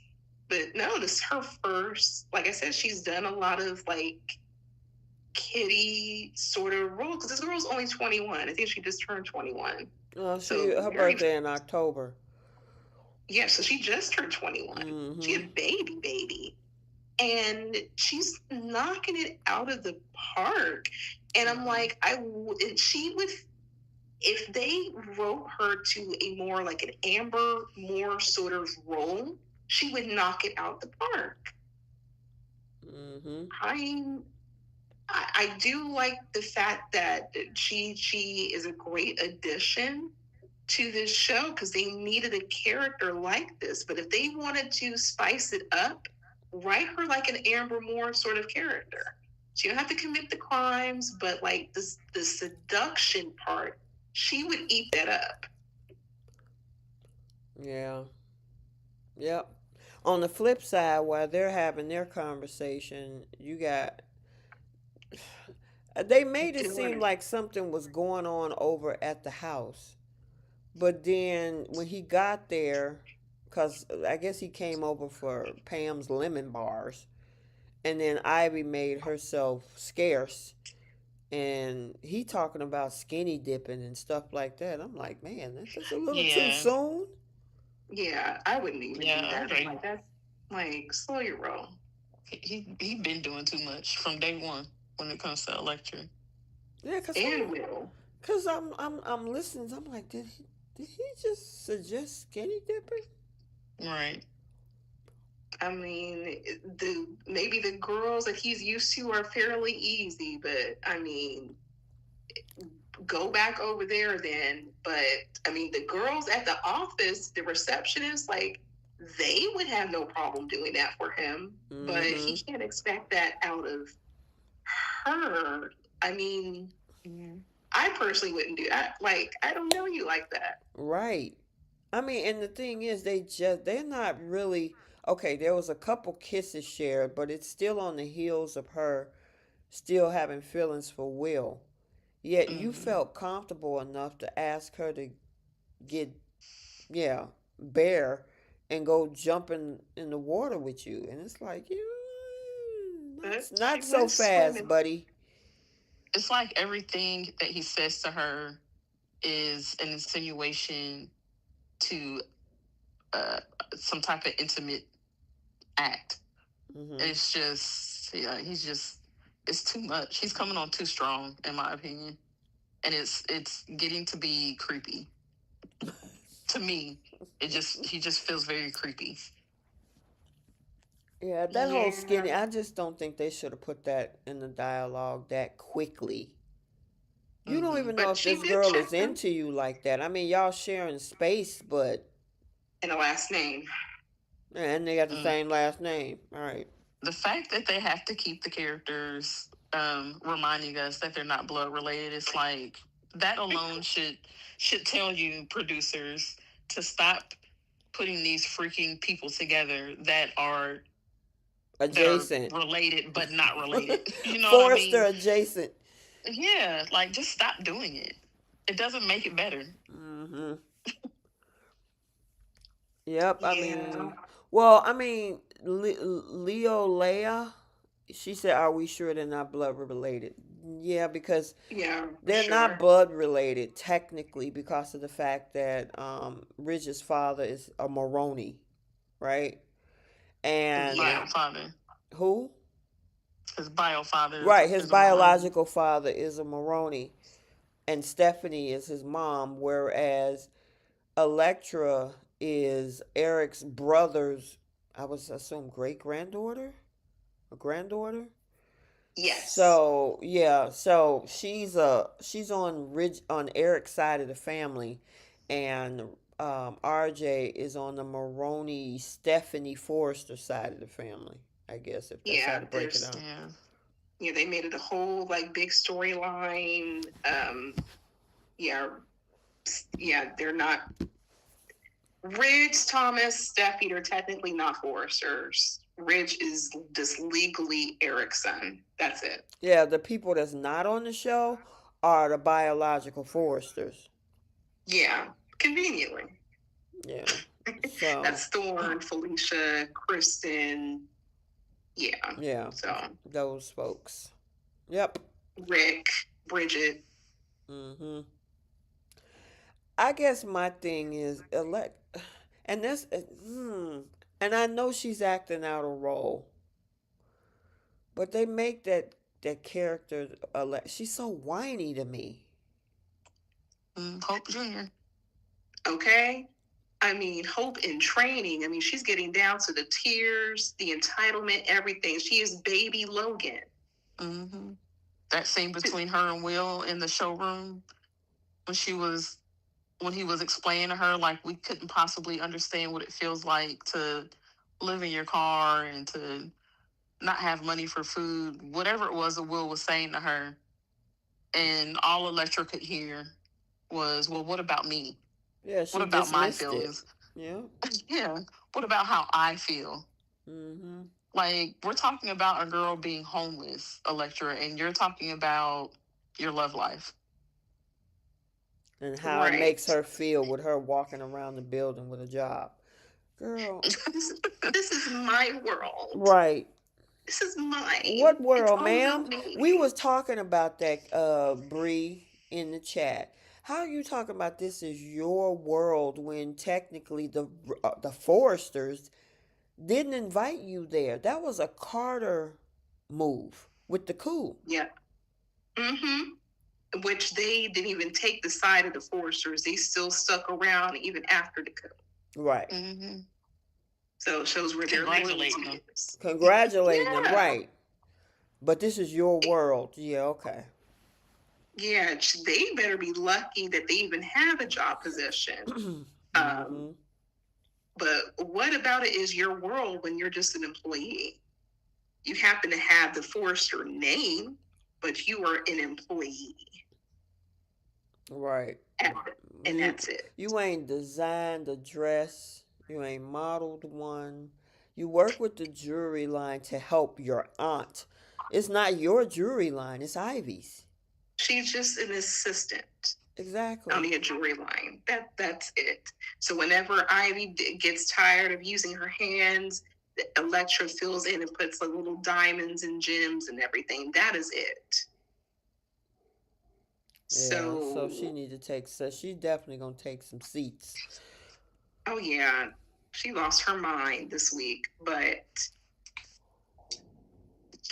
there was a couple of memes just showing like Electra's like permanent face, and she always got her lip out, and she always looks like she's on the verge of tears. And I'm like, you're complaining, yet you live in a multi-million-dollar mansion. You would never have to worry about a dime a day in your life. Even if Mm-hmm. you were to lose your job, Mm-hmm. Eric is not going to make you struggle out there and live on the streets. You Yeah. have money And regardless. she still can't wrap her head around the fact that you could have controlled the situation better by not having her at your boyfriend's house in the first place. You got Okay. space at Eric's house. Yeah. And now you have your aunt who apparently is acting as like an elitist that that someone like Dylan should be treated a certain type of way, and that Electra needs to align herself with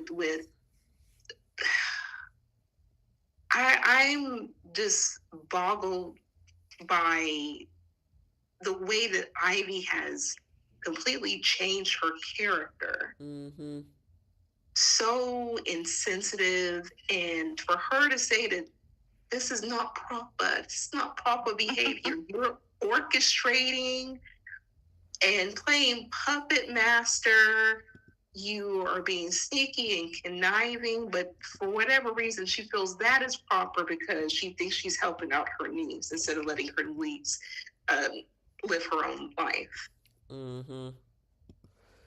And I hope after the result of all of this, by May sweep, since that the mother stays around the corner, we found out that that's her daughter. Because I can't think of any other reason as to why Ivy is doing this. She's going. Well, you know what? You remember what she said in dialogue? She said, "I don't know who was she talking to. I think she might have. Was she talking Might have to been Daphne? She was saying how I don't want her to make the same mistakes I did with men. Is the reason why she's doing this. She's only been with 2 men on the show. Well, unless there was some random dudes out there that we don't know about. That's what I'm saying. Like, it has to be something because she's going overboard like a mother. Like, mm-hmm. I don't know many aunts that would do this for their niece. And I'm like, she had a lot of nerve to talk about cheating. She cheated on Wyatt twice. Once with Thomas and then sneaking around with Liam. So, and then trying to get with Liam on the side and then using Wyatt as a backup. That wasn't proper. So her mistakes with men are her own. But she's needs to let these kids live their lives. She has a nerve to tell Daphne, well, these are kids. They're going to make up and break up. Okay, well, then allow that to happen, Ivy. Right. She invaded Electra's privacy posting that picture, too. Like, you had no right to go into that girl's phone. Mm-hmm. But she knew what she was doing. She knew that they all stayed. She would have known that Will is still following her. So she was hoping she did that on purpose. Yeah, clearly. she wanted that picture out there, knowing Will would probably see it, so it could break him. Yeah, and I'm like, this is so petty and just overbearing. I really feel that girl is Ivy's daughter. Well, I guess we'll see. However, they end up kissing, those two. And then that kiss, I gotta say, that kiss with Dylan and Will, when she pulled apart and she took that deep breath, that was a really intense.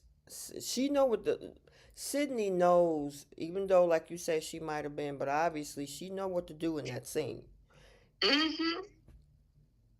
Oh yeah, she. I mean, I applaud this new edition. Like she's really turning up the heat in the right moment. She has great chemistry with Kumaro. Like at that moment when they kissed and the way that he was leaning into her, I thought they were about to hook up or something. I was like, wait a minute, what are we about to get? Right. It was that good. Now, what I don't like is that she already telling this boy that she loves him.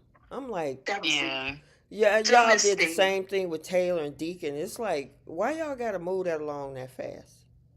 I'm like, girl, you lived with this boy for about a month and a half. You do not love him.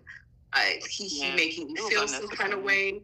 You see, he's cute and he has some money. I mean, for a lot of women, they would love that too. But don't tell this boy you love him. I don't know why Bold does that. Mm-hmm. I was just saying, I don't know why Bold feels the need to. It was unnecessary. We didn't need the I love you from this. It was enough for her to just tell Will how she felt. Mm-hmm. And they used to do that all the time with Carter. Like, a woman breathes near him, he's in love and he's ready to pop out of the rain. I mean, he just literally did it with Hope last year. And with Daphne. Mm-hmm. Yep. I mean, at least he got a wife this go around, but he would do that with every single woman that he was with. Yeah, it was exactly. T.A. Dillon said she loved him. It was ridiculous at this point. It is. It's like, it's not realistic. You've been holding back a little bit here and there because of this whole situation with Electra. But you know this man still got feelings for that girl. Right. Yeah. Wouldn't you want him to be with you because he want to? And now with that picture out there, it looks kind of shady on his part because he like reacting Mm-hmm. to what just like his brother. Right. Yep. Well, at least we know like it's his big brother. Right. Mm-hmm. So he see that picture. Oh wow, this what you doing? Well, this is what I'm gonna do. Right. Mm-hmm. All right. Yeah, exactly. I mean, she's the rebound. Yep. She's the rebound. Like Steppy was. And that's the worst position to be in. And that's why this whole thing with Electra and RJ looks so forced, which, like, I mean, and Key, she sees it as uncomfortable, is because you know this girl still loves Will, but you're trying to force the issue.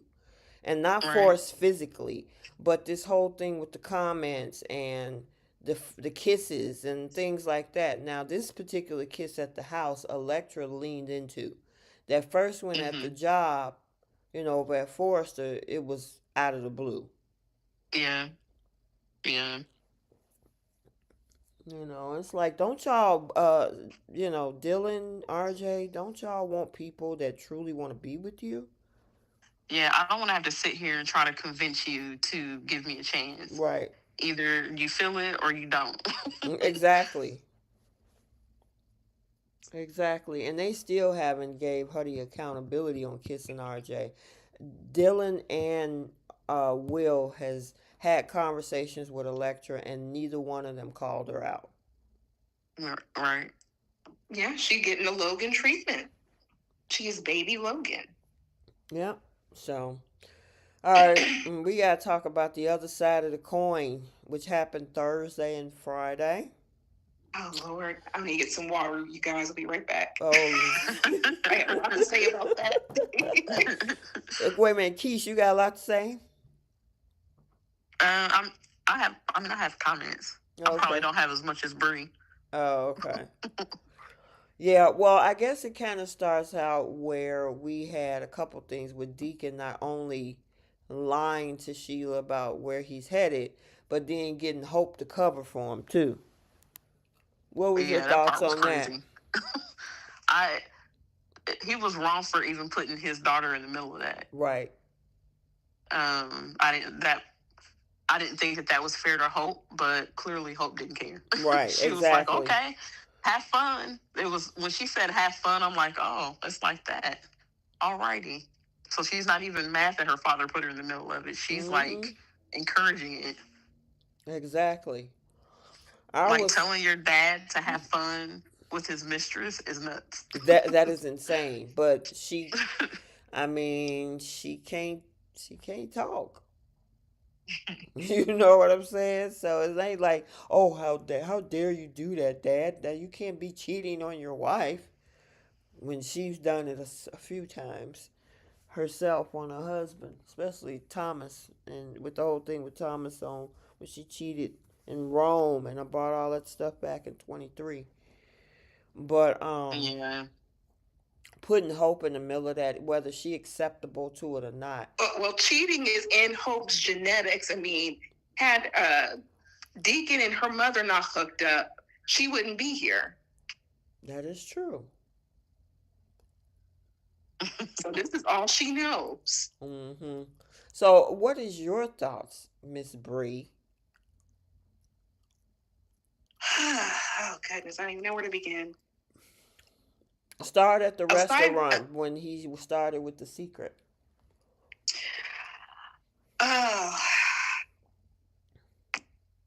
With him even preparing to tell his wife this lie that he's having dinner with Hope.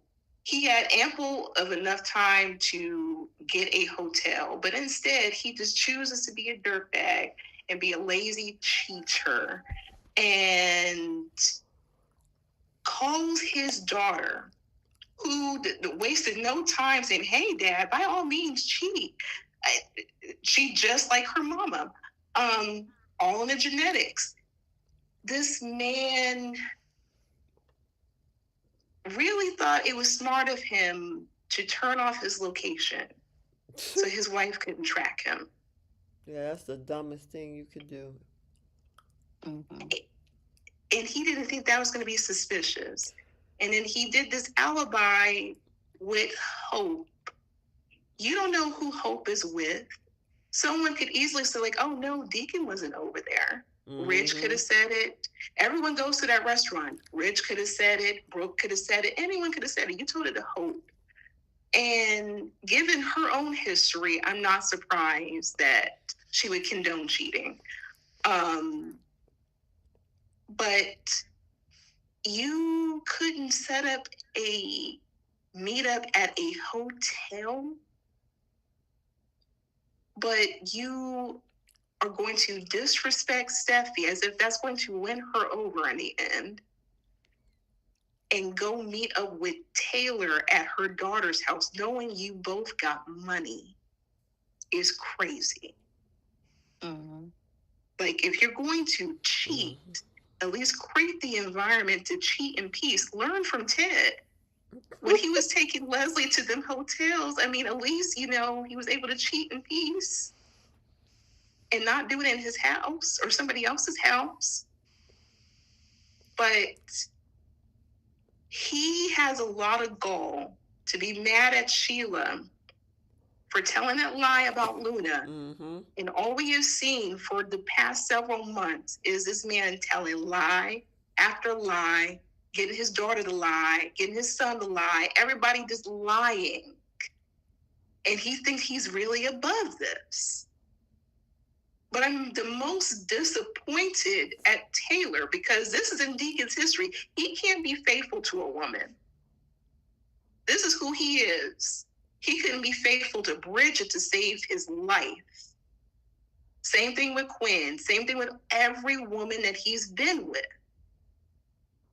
And I'm like, Taylor, you're really signing up for this as if you don't know this man's history. Look at how Hope got here. He went through all these lengths to get Sheila out of jail.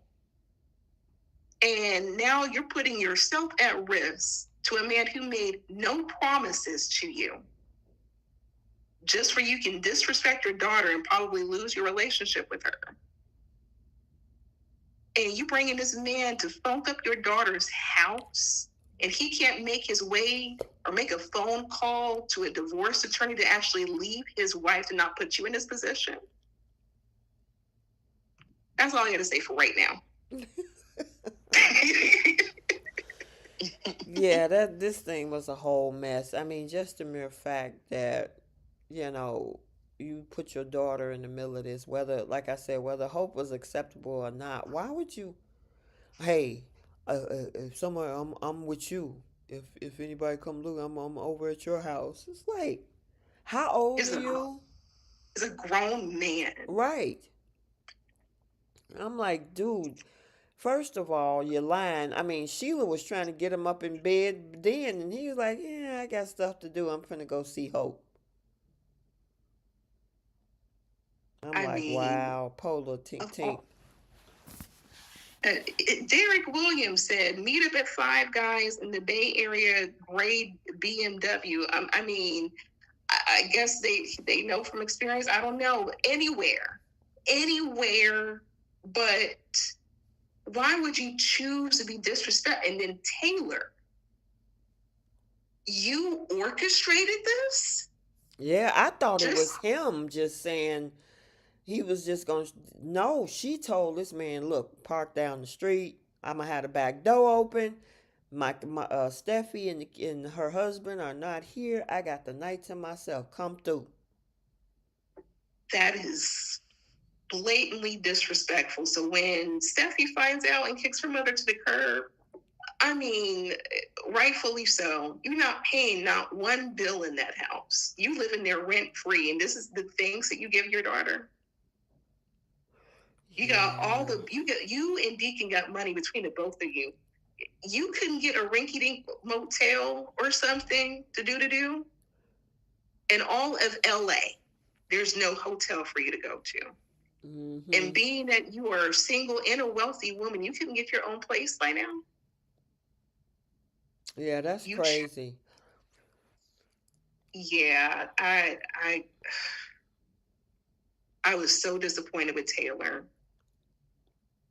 Like, yeah, you're a homewrecker. You're choosing to be a homewrecker. You're proud of it. Yeah, that whole thing, going back to what you were saying about the turning off the location, it's just not smart. Your significant other is going to either wonder one of two things. What are you hiding, or did something happen to you?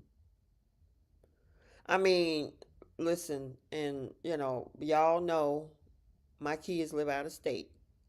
They're always checking my location. If I happen to put my phone on Do Not Disturb, I'm working, or my battery, I need to charge it, they'd be like, Mom, why was your location off? So if the kids are doing that, imagine the significant other, your wife, your husband. They're going to be like, why is your location off? What you doing? Are you okay? Did you lose your phone? This fool had nerve to say, I'm going to turn my location off. I'm like, dude, that is sloppy. Yeah. And stupid. That's going to be one of the first things that a lot of people would check. And what makes him so sure that his wife wouldn't follow him after he left? I mean... Well, we got to talk about Lee and Sheila, because them two BFFs, they are just like cool with each other. Right. Like, we need to have lunch. Okay, girl, we're going to have lunch and we're going to chit chat and talk. I'm like, this is the same woman who ran you off the road, but okay. Yeah. I couldn't be my friend. That's just me, though. But yeah, I can't even. Oh, go ahead, Keith. Go ahead. I was just gonna say I can't take their scene serious. Like, I mean, it looks cute, because when have we seen Sheila with a girlfriend that she could just chit chat with? It just feels fake. What you say? It feels fake, because she literally tried to murder her. So that's why I just can't take the scene serious. Mm-hmm. Just like I can't take scenes of Steffi and Hope when they're acting like buddies. Yeah. I can't take that serious either. So like that span of time when she first married Finn, and Liam and Hope would come over and they would have beach dates with the kids, it's like, this is not, I don't know. I wasn't buying it. Mm-hmm. So, yeah. I agree with that, Aisha. Keep your friends close and your enemies closer. Maybe,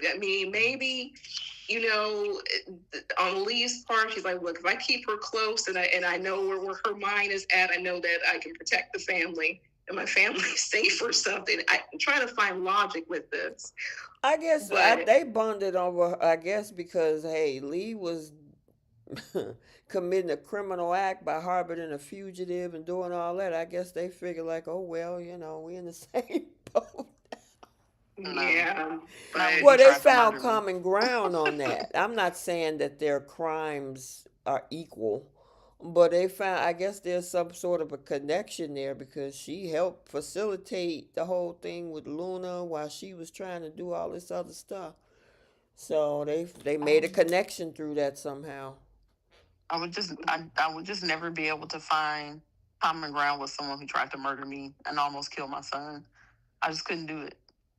Yeah, and your husband slept with the same woman you're friends with. Right.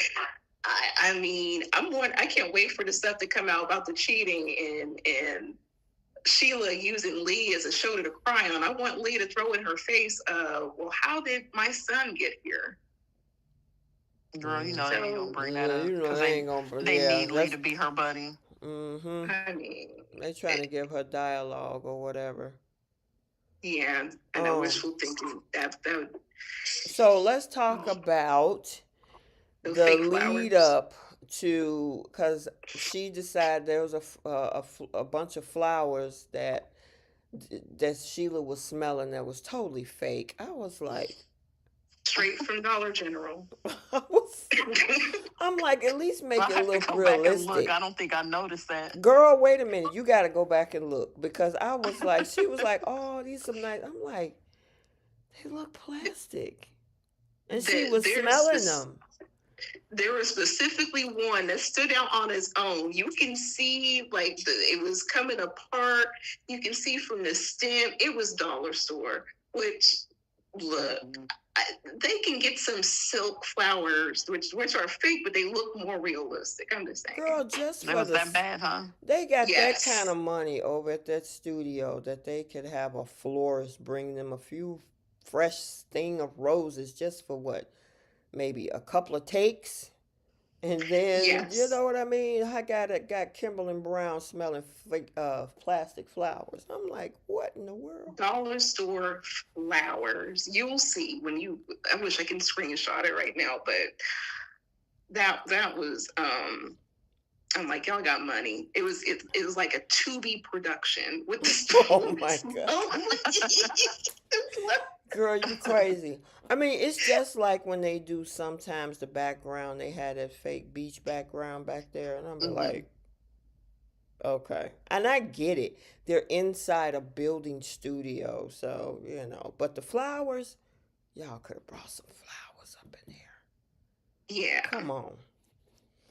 Anyway, she decided that she was going to, since Lee opened up her big old mouth and said, oh, Steffi and the kids, they're gone, they're at the house, Taylor's over there by herself. Oh, really?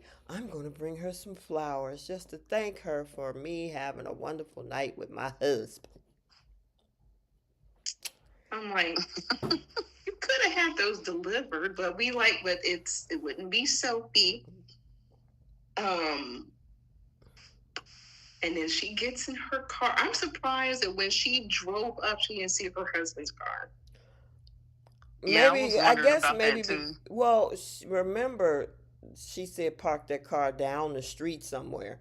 So, I mean, I wouldn't expect her to pay close attention to the car like if it was in Steffi's driveway. Yeah, but even if it was down the street, like if your husband still lives with you, you would recognize. It will cause you at least to like do a double take to make sure it wasn't your husband's car. I don't know. Maybe that's just me. It's at night.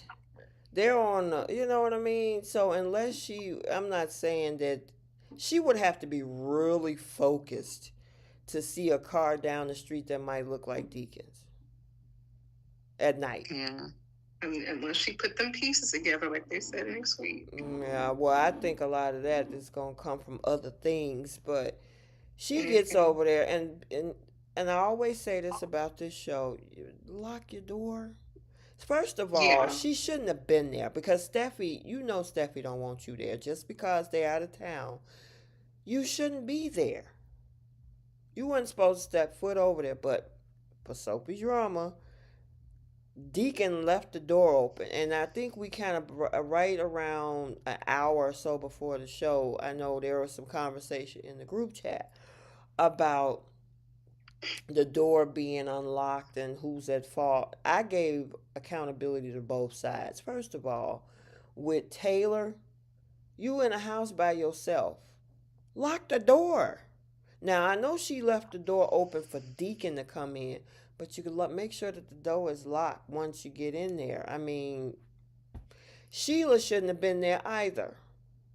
And then you don't just walk up in people's houses. I mean, if nobody answered the door, what makes you think to walk around the other side and pull the door open? Sheila is going to be her, and that's more to like Steffi's point.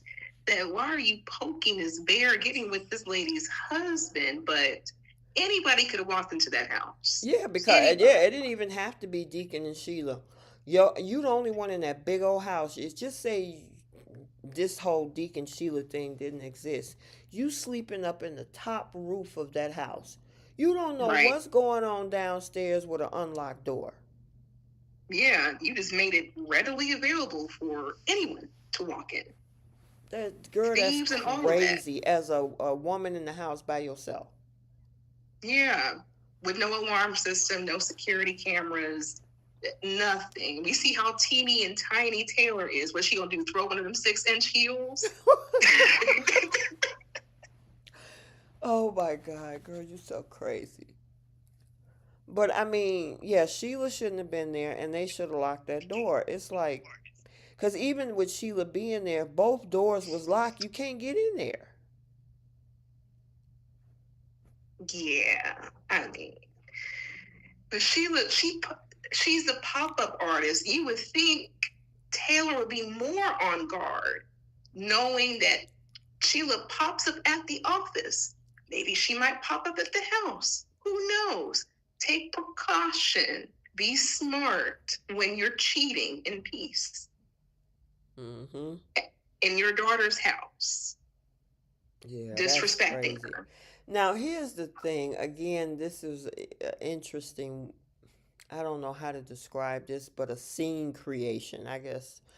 She goes in, I guess, leaving the flowers on the thing, right? And then The dining room table. and then when she writes, her name or whatever. Why didn't you go back out the sliding door? You walk all the way to the front, which obviously they wanted the setup to be where she hears something going on upstairs. I was confused by that too. Like, why are you gonna walk out the Front door, you just go back front? where you came. Yeah, that was goofy. That was goofy. That was crazy. And then she hears Taylor and all of this moaning, but Yeah, well, I won't say low, well, I guess, I was kind of low key disappointed about the fact, because I wanted Steffi to catch her. I mean, catch them. I really did.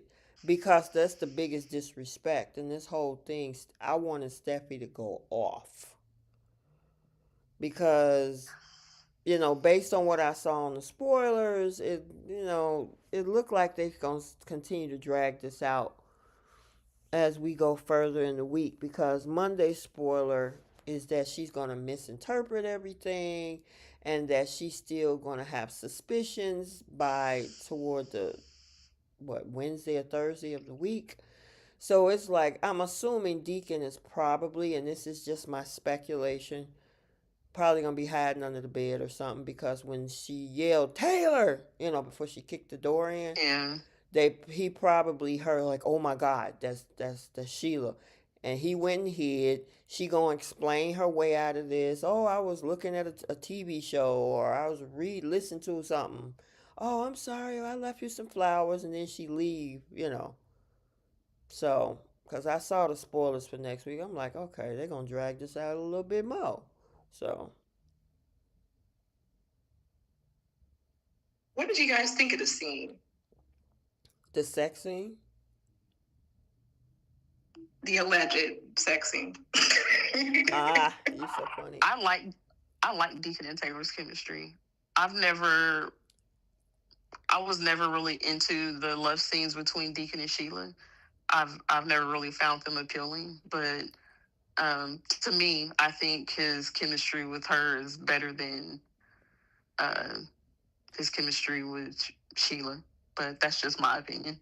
Mm-hmm. Well, I mean, he did a little bit more than Carter should have did. So I'll give him that credit. Excuse me. But maybe this woman is extra sensitive. All this moaning. I mean, like, I know it's been a minute, but this man, all he did was just kiss up on her stomach. right. And I Because mean, they it was were, technically, they were a little robotic too. yeah. I was what we saw Deacon and Sheila do. I was expecting out of him and Taylor. Because even if while he was thinking of Taylor, we saw that intensity, that passion. I mean, that man was like all over Sheila. I was Yeah. expecting fireworks and all these different things, and it was just slow motion. We saw her slowly turn on, like put on some music from her phone, and then she put on a couple of candles, and then it was just slow moving from that point. I mean, if I were to give it a grade or like a rating, I would probably give it a 6. It was mid.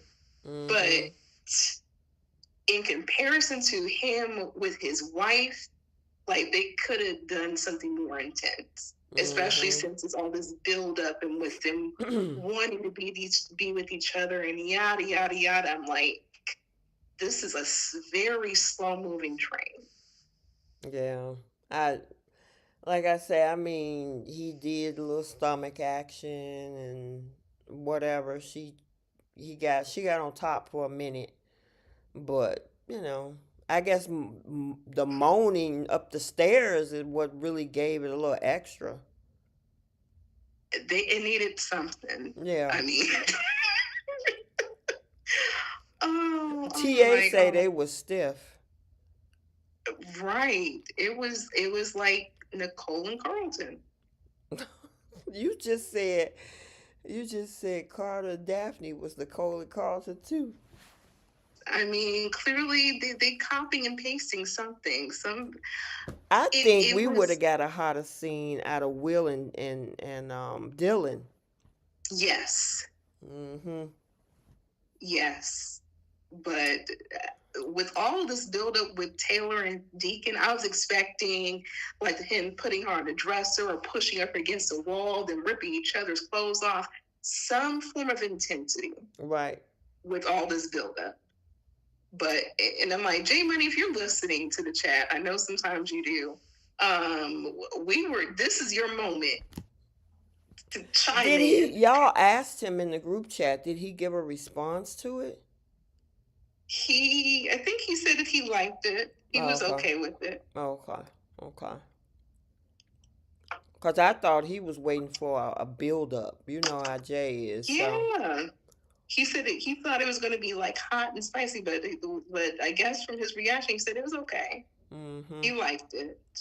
But if he's listening, J Money, this is your couple, right?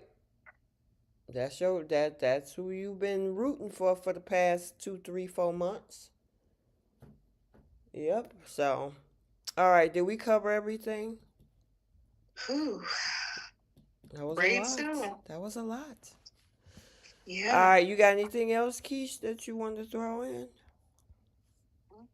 No, nothing I can think of. Okay. Yeah, I was hoping Steph was gonna show up, but oh well. All right. Although spoilers say that she's furious about something with her mom next week, so I'm guessing she finds out or somehow. Deacon might have left something in the house. Let me see. Yeah, that's on Tuesday. Steffi is furious when she learns what happened. She probably gonna learn that Sheila showed up.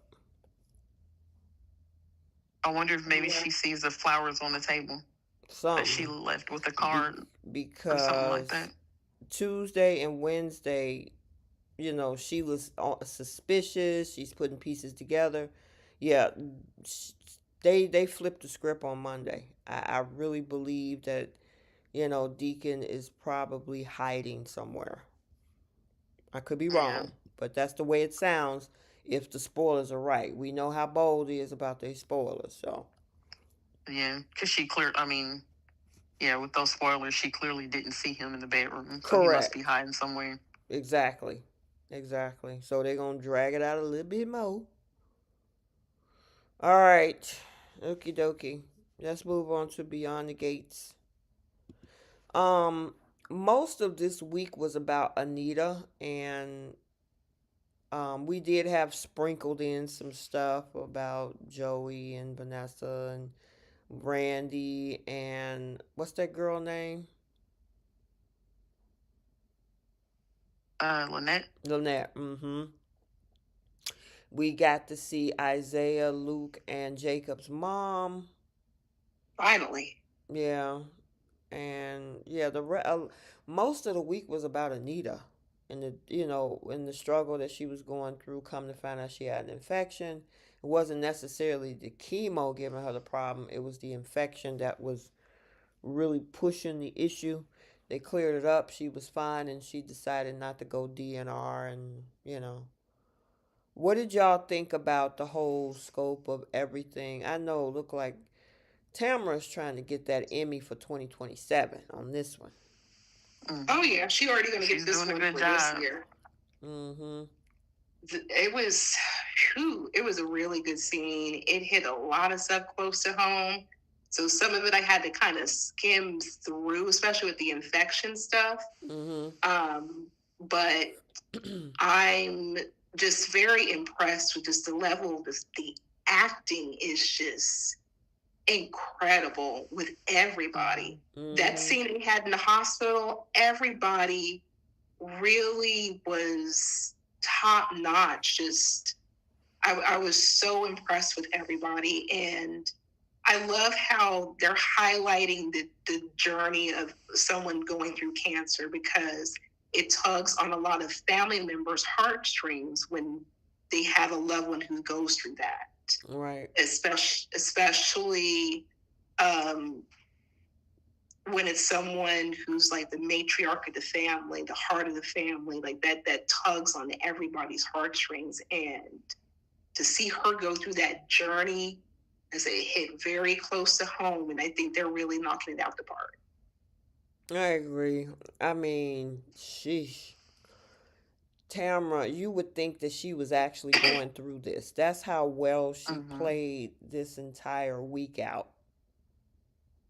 Everything from wanting to quit to even with Daphne Duplay and with Carla Mosley, and the tears, and I'm not giving you this paper. You're not going to sign it. They've brought us to the edge with this thing only for her to rip it up after having the conversations about what she could miss out if she don't fight, the cotillion, graduations and things like that. Just keep fighting. And, once they got that antibiotics and stuff in her, she was, back to where she would normally be at this stage with everything, and she was feeling a lot better, which, she was glad that she didn't make a hasty decision based on that moment in time. Yeah. And that infection stuff is no joke, and I'm so glad that she got her treatment in time. And like, I understand the pain that she went through. Like, because I remember my mom was always talking about it. It's when you go through something harsh like that, it can make you vulnerable. Everybody's going to react to it differently, but sometimes it can leave you in a lot of pain. Unfortunately, when she had her cancer, she was susceptible to a lot of infections, and that took her life. But I understand, like, Danny and Nicole and Vernon were trying to push her to fight. Sometimes you just don't have the energy to fight. And I love the way that they've written this whole storyline from start to finish, with learning about the diagnosis, her going through the treatments, her expressing her symptoms and her feelings. It beautifully written. Yep. It also triggered emotions in other people, like Bill Hamilton. We saw her have a conversation with Ted. It pushed a little bit of emotion it definitely pushed emotions with Kat, with Naomi, and she's still keeping that secret of her having the actual gene itself, and so it brought Anita and Bill closer, because now she wants to assign him as a co-executive of her estate and things like that. It also got him concerned about whether he should now have a child at this age, whether he'll be around. And Danny has the gene. Hope if it's a ticking time bomb, if it happened to her, would she be in Anita's position? What that would look like dealing with their daughters. So it was a trickle down effect with everybody close to the situation. Yeah, and I'm just very impressed with the making sure the audience was knowledgeable about how this affects everyone, and we get to witness the other sides of how cancer can affect the family. So well done with this writing. Okay. Priscilla Hall in the chat said she can't watch this because she's fighting stage 4 colorectal cancer, and she doesn't have the support system Anita has, or the husband who encourages me. He never pushed me to get a colonoscopy. No one. Wow. Well, we're sending our prayers to you, Priscilla. Hang in there. Come back. We try to have fun.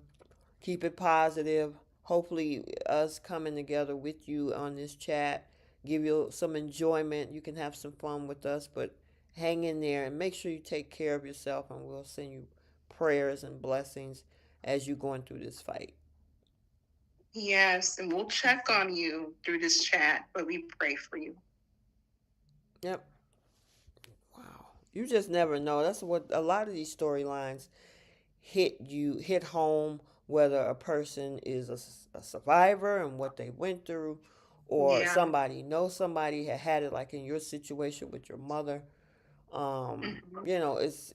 It's a very touching storyline, very emotional storyline, and the actors are doing an excellent job at playing it all out. Yeah, it's beautifully written, which is why, for the life of me, I will never understand how Y&R won over them for the Writers Guild. But she's like, yeah, look, she's like, but yeah, well done. Yep. All right. Well, I don't want to. I know this can be tough, so that's why I wanted to knock this part out first. Because it's very touching. I wanted to at least give some recap to it, but there are other storylines. So, what did y'all think about Tomas and Lynette? Mm-hmm. Was he actually flirting with her? No, I don't think Tomas is that dumb. Yeah. I think he was doing exactly what Cat. No, what's her name? What Haley said he was doing when she was talking to Lynette. Trying to get information. Mm-hmm. Yeah. Mm-hmm. He wouldn't be stupid enough to flirt with Lynette. Well, he was definitely leaning into it really well. Yeah. Because I was like, wait. He was. And I dropped it in the group chat during that time. I'm like, what is Tomas doing? Yeah, he's definitely trying to get info. Mm-hmm. I thought it was funny when Bill was like, well, he wouldn't do that to Kat. It's like, oh, Bill, you must not know that he actually did do that to Kat. Yeah. Oh, yeah. He don't know about the whole thing between Eva and he's sleeping with Eva, did he?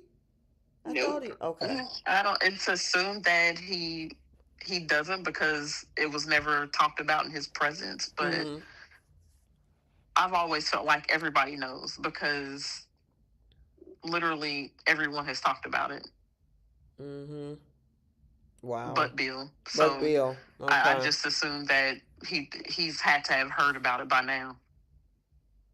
Yeah. Well, do you think that Lynette was interested in flirting before? Because she looked like she got her hand all up in his face and everything. I think Lynette would take whatever attention she gets from a man who has money or is in a position to do something for her. Yeah, I think she likes resources. She likes a man in her back pocket. That's why she was also looking at Bill too, because she was looking like, oh, you get put up in a nice lavish lifestyle. He can give you this and give you that. She likes resources out of a man. Same thing with Haley. And based off of that clip for next week, she gonna end up blowing up Haley's spot. So the fact that Tomas even had suspicions, it just shows like how basically sloppy Haley is being, because she's got to cover up everything with Tomas, cover everything with Randy, cover everything with Joey, cover everything. It's all going to come to a head, and everything's circling around her, and Bill's going to catch on. Because all Tomas has to do is like throw his suspicions. And I'm glad that he at least told Kat about it. So if he were to get fired, she could be like, hey, he has suspicions. I think he's on point with that something. But the fact that everyone else has their antennas up when it comes to Haley, but not the criminal defense attorney is interesting. Right. Because he keep listening to Haley and, oh, yeah, okay, you want me to do this, get her a hotel, do this, do that, get her charges dropped, and he just go along with it. You know, and it's like, dude, this girl is playing. Can't be that good. What you saying? It can't be that good. I guess. I'm like, Bill, you can't be that stupid. But, okay. But then we also got Lynette and Randy. Randy looked like he got boxolitis. Yeah, I'm like, good for Lynette. Randy is fine. I'm like, okay. Randy was, because she like, you know, I guess she was trying to test him about anything being said to Haley, and he was like, I don't know what you're talking about. I just want, you know, that man wants a piece of Lynette again. I mean, who else is giving it to him? It won't be Mona. He had to pray about it first and go to church a few times, a couple of Bible study meetings where he even crossed those territories. But I kind of like those two together, though. Yeah, they kind of spicy together. Like they have like a good balance, but I really hope they keep the Lynette character around on too, because I can see her trying to work or try to worm her way to Bill and worm her way to Ted or to Andre or to whomever. Like I can see her doing that, and she's that femme fatale character. That do you think she can go toe to toe with Leslie? I would like to see her try. Like, I think she'll probably be more like Haley, where she just pretends that she don't know what Leslie is talking about. But very few people can stand up to Leslie. I think Shawnice's aunt like raised the bar when it comes to that. I agree. Speaking of Ted, what did y'all think about him reconnecting with Kat? I know Keish, you were, I was wondering what your thoughts was on that. He about 10 months too late. Like, well, it's not like he's never been in her life, right? But he shouldn't have dismissed her to focus on Eva, right? Yeah. It's a shame that it took Anita to explain that to him, for him to realize that, for him to realize how absent, I guess, he's been, as far as, and not just Kat, Martin too. And the grandkids. And the grandkids, because when Martin was going through that whole thing with the guy that was stalking him and their kids, him and Smitty's kids, Ted was nowhere to be found. He was nowhere in that storyline. We only saw him once. Yep, he showed up that one time where everybody met in Bill's office. Right. And we didn't see him involved anywhere else in that storyline. But it took Anita 10 months later to say to him what he needed to hear about how being there for Kat and trying to make up for lost time with her should not mean that you're neglecting your other two children and your grandkids. Why didn't Nicole say that to him months ago? Like, she didn't even say that to Ted. Right. And the only thing that she said to Kat specifically was, you have to get used to your father having another daughter. Like, basically get over it.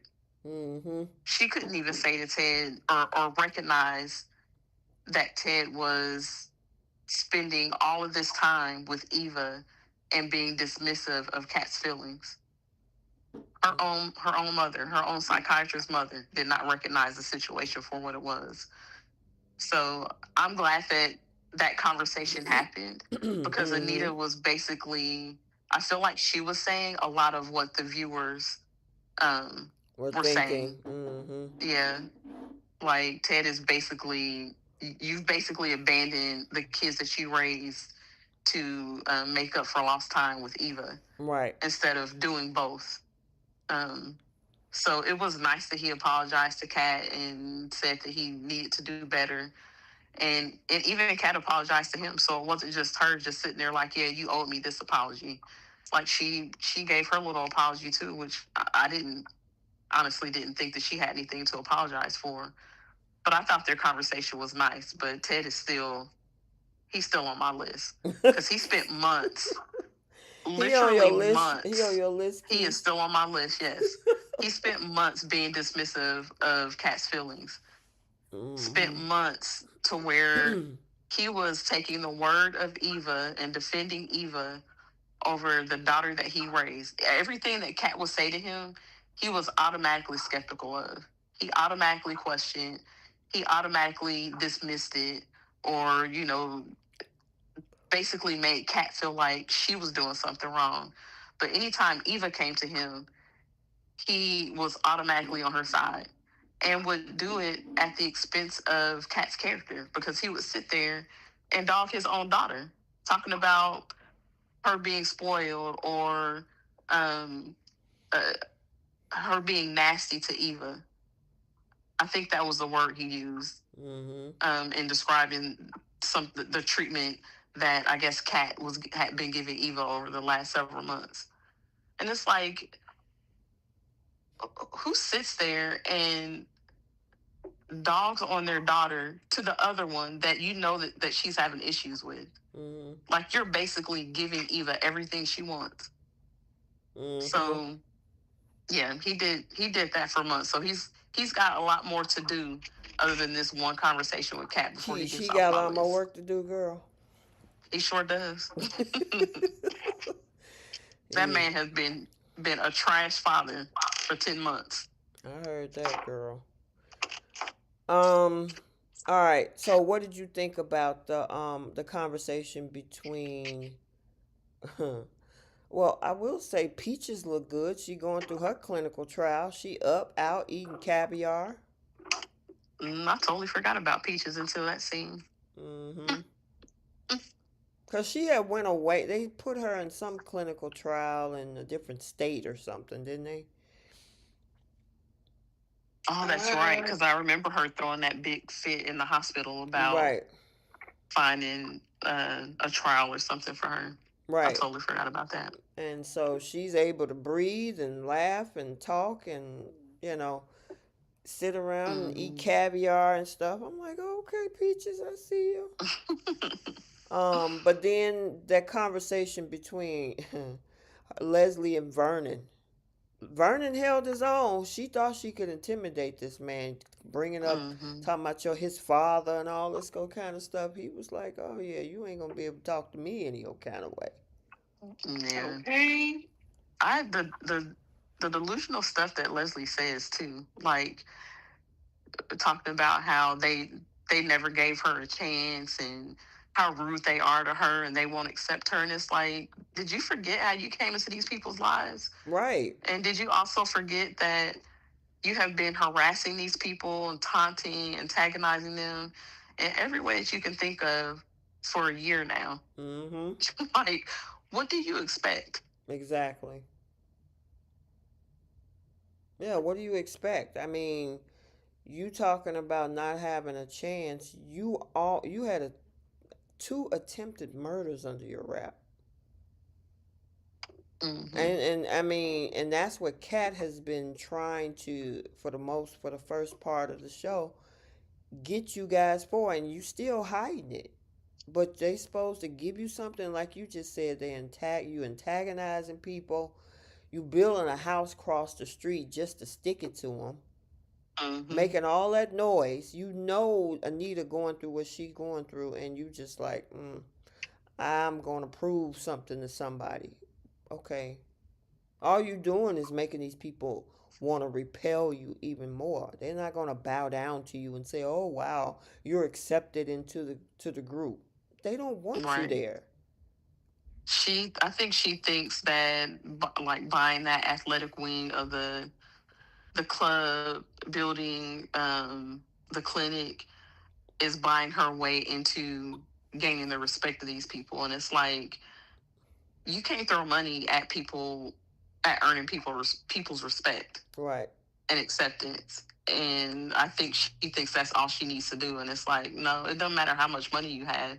If you walking around Fairmont Crest, being nasty to the waiters and the waitresses and the people that are servicing that club, and antagonizing people and being petty and just starting a little fight, like, you're never going to get that respect from them, Mm-hmm.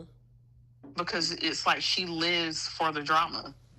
She lives to poke at people and to try to get under people's skin. Like, I don't understand. I don't understand why she thinks that she can just buy their respect. Mm-hmm. And even when she said, I'm becoming a pillar of this community." How? I was like, yeah, Yeah. she is definitely delusional. Mm-hmm. However, with this relationship with Isaiah and Eva, Isaiah's mom ain't feeling either one of them. Mm-hmm. And that is a very realistic um, take from Isaiah's mother. So I think, at least where Eva is concerned, I think she's gotten she's gotten so used to, or just on screen in general, everybody seems to just automatically accept Eva. She hasn't had any problem with gaining acceptance from anybody, except for Kat, of course, Mm-hmm. and Jacob, because Jacob don't mess with her either, and I don't think Bill does either. Nope. He kind of side eyes her when he sees her, but everybody else on screen just accepts her for who she is, makes excuses for her, coddles her. Even Anita, when she had her scene with Eva, she was very, very soft with her, and um, it's just like, I think the expectation is that Eva just gets accepted by everybody, when really the reaction that Darlene has about her is the most realistic reaction outside of, Kat, is the most realistic reaction of anybody on screen right now. Mm-hmm. Because Yes. if I knew of her, the things that she had done with her mom to a family that I'm a part of, that, I love these people, and now you're dating my son, I would have that same reaction too. Yep. Mm-hmm. Oh, believe me. Yeah. Be like, She was a yeah, I breath don't of blame fresh you. air. What you say? She was a breath of fresh air, because she listed down all the crimes that are still pending when it comes to Leslie. Like, I love how she just has a realistic view on Eva, like saying, "Hey, the apple don't fall far from the tree," and that's true. She helped cover up her mother's crimes. I got a question for you, Bree. Mm-hmm. So remember how we was wondering about Isaiah and Joey? Do you think she would be, seeing her now, do you think she would be with Joey? I can't. When I found out that was his mom, I was like, I can't picture her with Joey. Because isn't she in law enforcement as well? Oh, I'm not sure. Is she? Well, her husband's chief of police, and her. I think she does something. Yeah, I can't remember, but I don't know. I can't see that now. Yeah, after that discussion, that kind of blew things up. Unless we get a twist, right? Maybe back in the day, you know, she got mad at Elon, and she stepped out or something, or she did something undercover. I don't know. Yeah, I mean, anything is, can be a twist. So who knows? But yeah, but I think that was a nice addition to have her, and she's critical of, like, this girl here, her and her mama, they are in infamy. So, all right, we got to talk about Jacob and Grayson and Grayson's boss. What is that lady's name? Leah. Leah? Okay. Because we got this blood trafficking ring going on, and I don't know.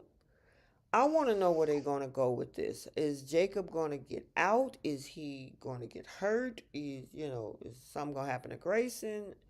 I don't know. It just seems like a stagnant storyline, and then you got Smitty part of this whole thing. What do y'all think about that storyline?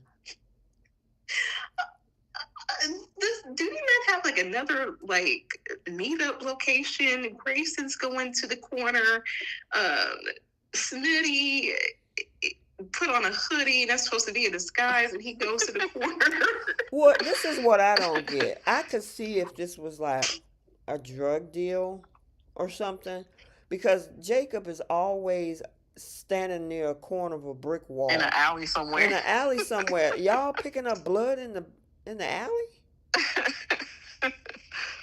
Part that doesn't make any sense. And I know that there are like blood transportation vehicles that drive around and drop off certain things, but what is the standing in the dark corner of a brick wall have to do with blood trafficking? It just doesn't jive. Like I said, I could see if it was selling some drugs or something like that. You know what I mean? Yeah. And that disguise is not fooling anyone. I'm like, Jacob, you need to pick a different location or something. I mean, how do you know people are not watching you? And everybody's showing up over there. Isaiah came over there. Grayson's over there. Smitty comes over there. It's like, don't somebody see what's going on in that corner? Okay. I mean, sir, can we just change things up just a little bit? But I am wondering if something actually is about to happen to Jacob, because everything is hitting very close to home now. Who was that guy that got injured? I got stabbed. The one that was working with Smitty. Right. Yeah. Can't remember what his name is. But everyone around you is getting caught up in it. I think something's going to happen to Smitty too. I mean, like, how much do you need for your story? Like, you got enough stuff, but Jacob is a cop. Like he said, like, you need to be following his lead. Why are you telling him, no, you need to stop? This is getting too dangerous. Like, I can't keep this secret from you. My friends are getting hurt. Okay, then you remove yourself. The person with the credentials for law enforcement is actually undercover. Right. You should be taking his lead. Okay, Kat? So let him just, he chose the line of work for a reason, same way his brother did and his daddy did. So how the rest of this is going to play out, I wonder if Grayson's going to save himself and snitch out Jacob. Probably will. to like Ashley or something.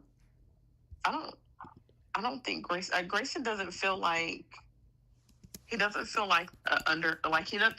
I don't feel like he's doing this because he is trying to because he just wants to be greedy and get some extra money or some good money. I think he's doing it because he's in a bind for trying to take care of his mom. Oh yeah, and he doesn't come off as that kind of like the kind of guy that would throw him under the bus like that. Like I don't know. To me he doesn't seem like he would do that. Jenna is funny in this chat. She said she's right though. She said somebody got to see that creepy guy in the elevator because it's the same outfit. He drop his head and just sunglasses. Right. Like, who is that guy? And Grayson is just handing him a bag. I'm like, there's security cameras in the elevator, and you just showing up to the same place as if, unless Leah is telling the security camera people to not look in the elevator or something, or I don't know, like. You're going through like a routine at this point. Someone's going to notice something. Ashley could notice, like, oh, that's Jacob in a hoodie and a hat. Like, hey, Jacob, what's going on? Yeah, well, she got on the elevator at the end of the episode today, didn't she? Right. Yeah, I don't. That is so crazy to me. She would know who her friend is. Mm-hmm. I'm like, okay. We're supposed to believe this is a magical disguise, and we're not supposed to see that that's Jacob right there. Okay. Right. Like somebody else said in the chat, it's not convincing. And to nobody. Mm-mm. But I will say Jacob does look good. I don't know. When he was out of the police clothes, I'm like, oh, okay. Jacob. He's a handsome man. Yes, he is. Yeah, he played in a lot of Tubi movies too. Yeah, the one I was telling you about. Did you see the one where he played a child? A child. He was a 20. It's a long Tubi movie, but a woman she hired him through an escort service, and she wanted him to play like her son, and what? It was. Oh yes. Wow. And then she ended up taking his he got his heart surgically removed and placed into her real son. It was a mess. Oh my gosh. Yeah, that's crazy. If I find a title, I'll drop it in the chat. Yeah, but I'm good, girl.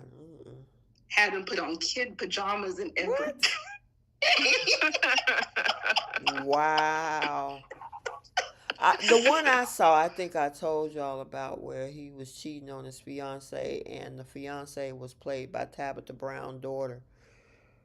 But yeah, you did tell us about that one. Yeah, that one, I forgot the name of that one, but that one was okay. It was interesting, but he was a cheater, and that girl came back and she took out everybody, including him. But yeah, that whole disguise is just not convincing. It's just not. I'm just waiting for the day where somebody notice him and be like, that's Jacob. What's he doing? Yes. Somebody like Shanice. You know what I mean?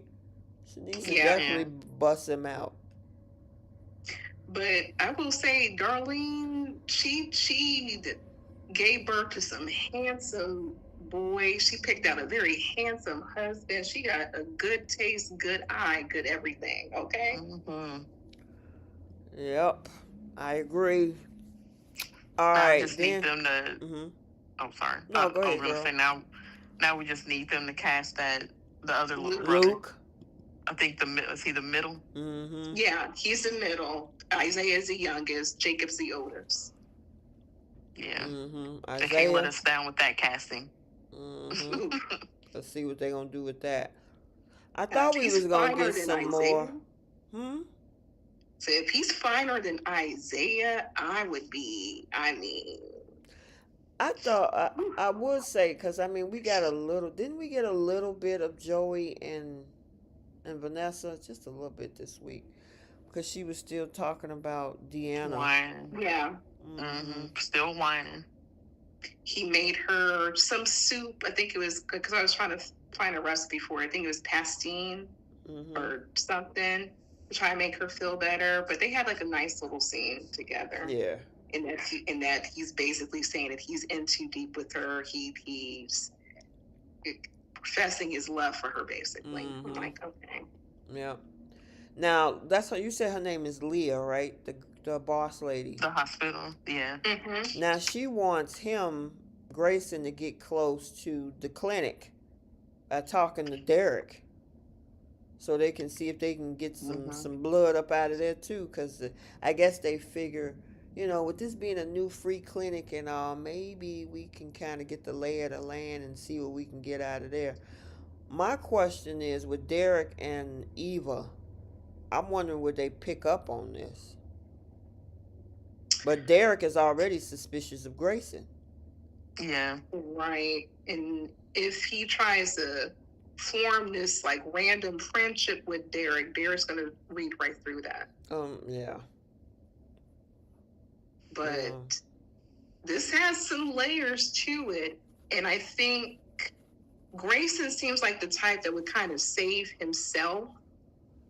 So I wouldn't be surprised if he rats out Jacob or something. But I mean, we know that he's doing it for his mom, but he'll try to save himself in the end too. Yeah, I agree. I wonder why Grayson won't turn her in, because Jacob keeps asking him, is anybody else at the hospital part of this, and he refuses to turn this lady in. Is she the boss? I think she is. Yeah, I think she is too. And Joey know her, because Joey knows who's a part of this. I'm wondering, remember they was talking about his sister, could she possibly be his sister or no? She might be the ex-wife. That's true. Because we don't know who his ex-wife is. And you got to be a particular type of woman to be married to Joey. Especially cheat on him, and then it's enough for this man to just up and leave. She seemed like she'd be the type to do that. I wouldn't be surprised if they had a romantic something, or maybe she might have been his sister-in-law, but I think that might be his ex-wife. Oh, okay. I guess we will see. All right. Did we cover everything? Because I know most of the week was about Anita, but we saw Sharon pop in and give her support and stuff too. So, yep. Yeah, I think that might be it. Okay. All right. Let's get to our segments. I know we got some seats to be given, some scripts to be flipped, some awards to be given out. So, all right, let's do it. So, for the Young and the Restless, what are we flipping of the scripts? I would have loved for Diane to have a come to Jesus moment and support her husband, and instead of Nikki doing it. Ooh, that's a good one. That is a good one. Let me think. That's the movie. Sorry. Oh, you found the movie, girl? Yeah, it's called Sugar Mama on Tubi. Yeah, okay. Check that out. Do I have to? No, let me quit. I mean, I can't even. I was trying to think if there's anything I wanted to flip with Lily, but everything played out just the way it should have. It blew up in her face. I go along with you on that one with Diane. How you gonna believe the two people that hate you the most? I mean, the position that Nikki was in supporting Jack is where Diane should have been. I don't care, and I know maybe a bunch of people might think this opinion is unpopular, but oh well, too bad, so sad. All right, what you flipping on both? Oh, are you flipping anything, Keish? I probably not. Sure, I'm not. Okay. What you flipping on, Bo?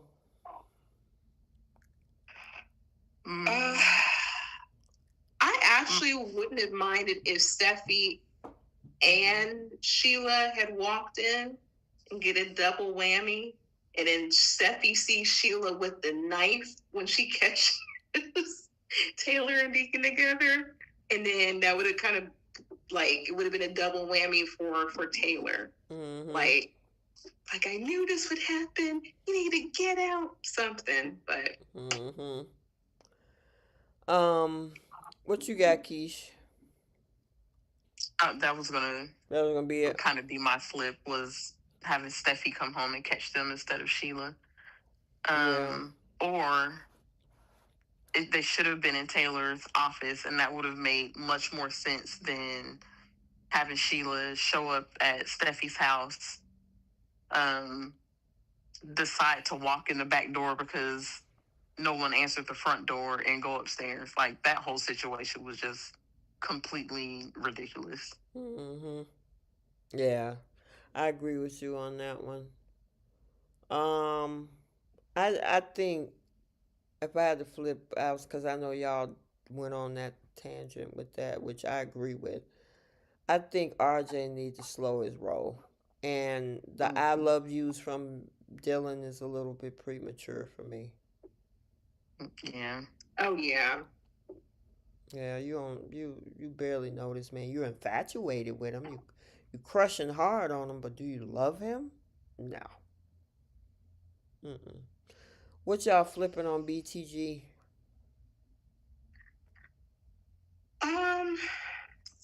I would have loved it if Tomas took himself out of the equation and had just hired some random person to get close to Lynette. Mm-hmm. So he's out of the line of fire, and it'll be something that even Haley couldn't prepare for. Gotcha. What about you, Keish? Got anything? I don't know if I could think of beyond the gates flip. Okay. Yeah, it was a pretty good week. Yeah, it was. I mean, it was. Yeah, a lot. Like I said, a lot of it was Anita. Yeah. Chelsea's been absent. Who? Chelsea? Was she on last week? Yeah. I feel like we haven't seen Chelsea in a couple of weeks. I would say that whole conversation between Haley and Lynette, I wish Bill heard all of it. When he walked in on that. I wanted him to bust both of them out. They just be freely talking too. Yeah, you up in this, man. You don't know who coming in there. It could be. I mean, Tomas just left. What's the other girl? Caroline. She could overhear something. Anybody. Y'all in a law office and y'all just talking. But I wish Bill had heard all of it. You know, kind of like pried the door open and stood outside and didn't come in like it was cracked or something. Yeah. And heard them going back and forth. Yeah. All right. Who's taking seats on The Young and the Restless? Victor, Lily. Well, Lily's her brother really gonna give her a seat on Monday. And we'll go ahead and give Kane a seat too. Yeah, I agree. I'm gonna give Diane several seats.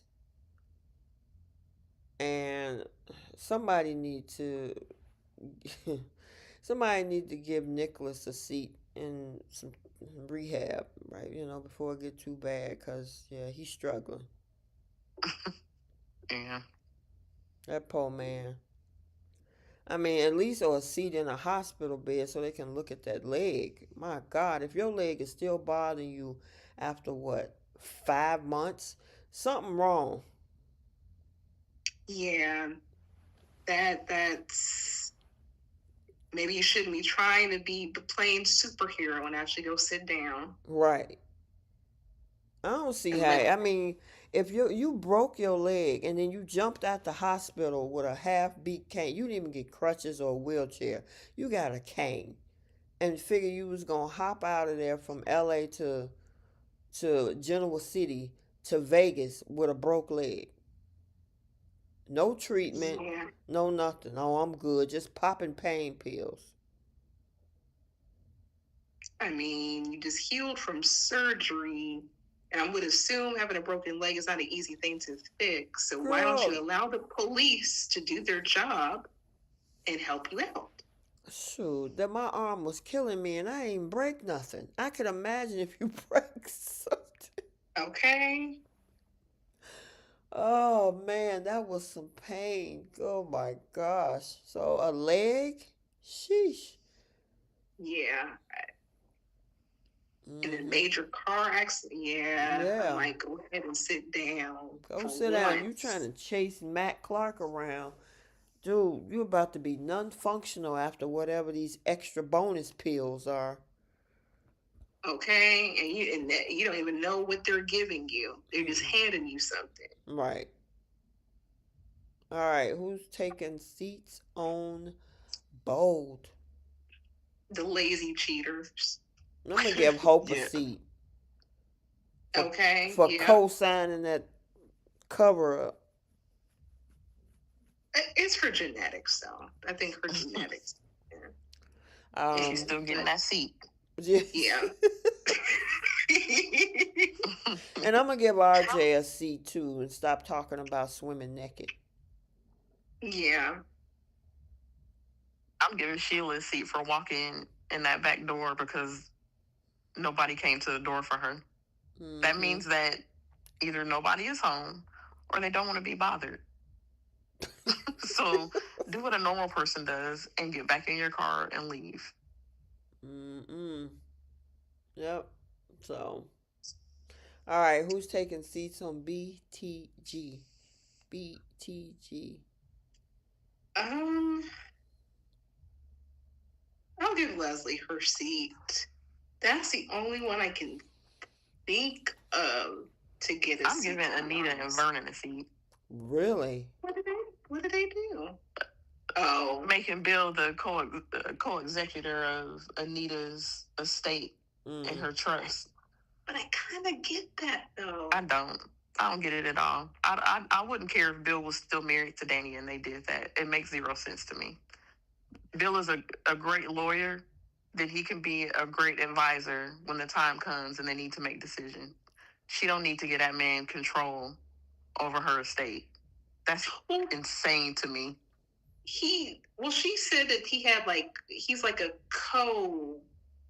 like He was the executor. co-executor of the estate and then the executor of Some trust or trust. something like that. Why are you giving this man all this power over your estate, over your money? Like, that is crazy to me. Yeah, Whether he's an ex or if he was a current husband.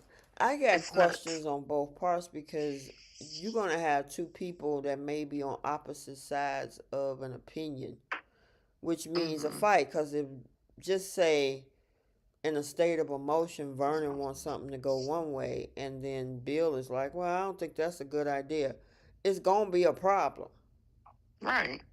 But if she's laying out her wishes, and that's probably why she wanted to take a family member out of the equation, because when you're grieving, you're dealing with a lot of different emotions, and you could easily just ignore what that person's wishes are. Like, let's say a person wanted to be buried a certain way, but you want to do it this way. You're not honoring that person's wishes, and like having an executor who's going to be stern, who's going to be objective, and kind of be like even keeled throughout everyone grieving is, sometimes a way that a lot of people go. Mm-hmm. But you know She's what? basically saying she don't trust her family to make good decisions I because of mean, their grief. I honestly think Vernon pulled a Sally, which was he don't think this is going to ever come to a point anyway. So yeah, I just say yes. Just like Sally thought Billy was never going to get chancellor. You know what I mean?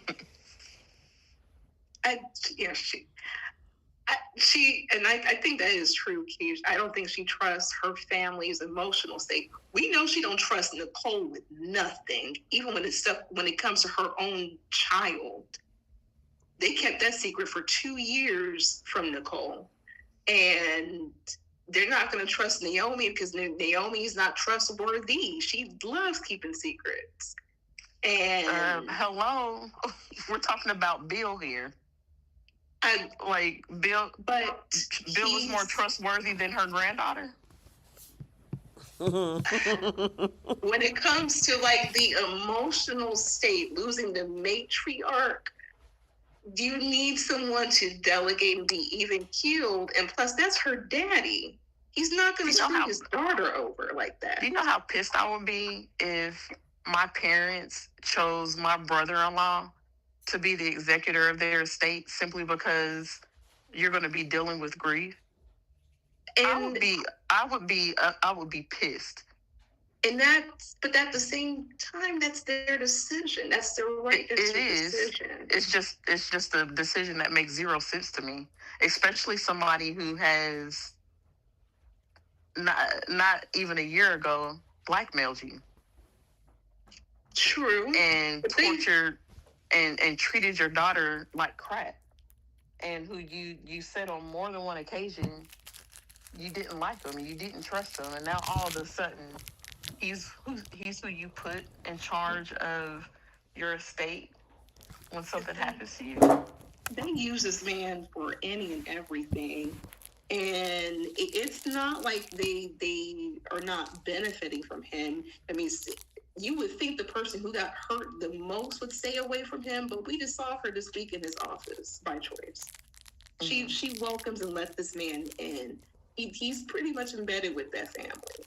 He's not gonna go anywhere because they continue to call upon this man. And that's part of the continuity of the writing. To me, even in season 1, that didn't make sense. Because as much as they said that they couldn't stand Bill, him and Anita, that's who they would go to when they needed something. So the way that their relationship has been written from day one has never made sense. And this makes even less sense. To go from, you have this disdain for this man, he's done all of these underhanded things to you and your daughter, and now you're trusting, you're basically putting your life's work in his hands. Because I mean, Vernon is in his 70s or 80s. Yeah. So Bill basically has the keys to the castle. And while, yes, he's got 2 daughters that are Dupree's, that doesn't mean that he gets in another state of where he wants to be vindictive again when it comes to Danny, because maybe Danny has done something that has pissed him off again, or maybe he's just decided that he's reverting back to the way that he was treating her when they were married, when he clearly didn't have any respect for her. So, and I mean, his 2 daughters didn't matter to him then. Right. When he was dogging their mom. So, I don't know. It just, to me, this will never make sense, in my opinion. Yeah. So, I got it. Yeah, they get no seats. They get no seats. All right, let's keep it moving, you ladies.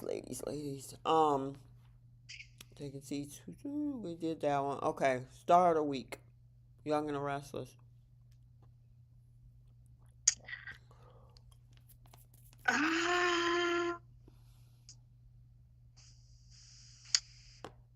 I'll give it to Billy Flynn for the way he finally popped off on Lily. Mm-hmm. That was a great scene. That was a good scene. Mm-hmm. Yeah, he was mad. He was mad.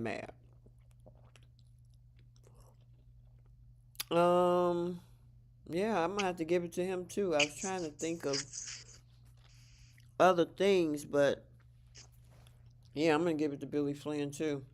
What about Bold? I gotta give it to that actress that plays Dylan again. Sydney Bullock. What's her name? Sydney Bullock.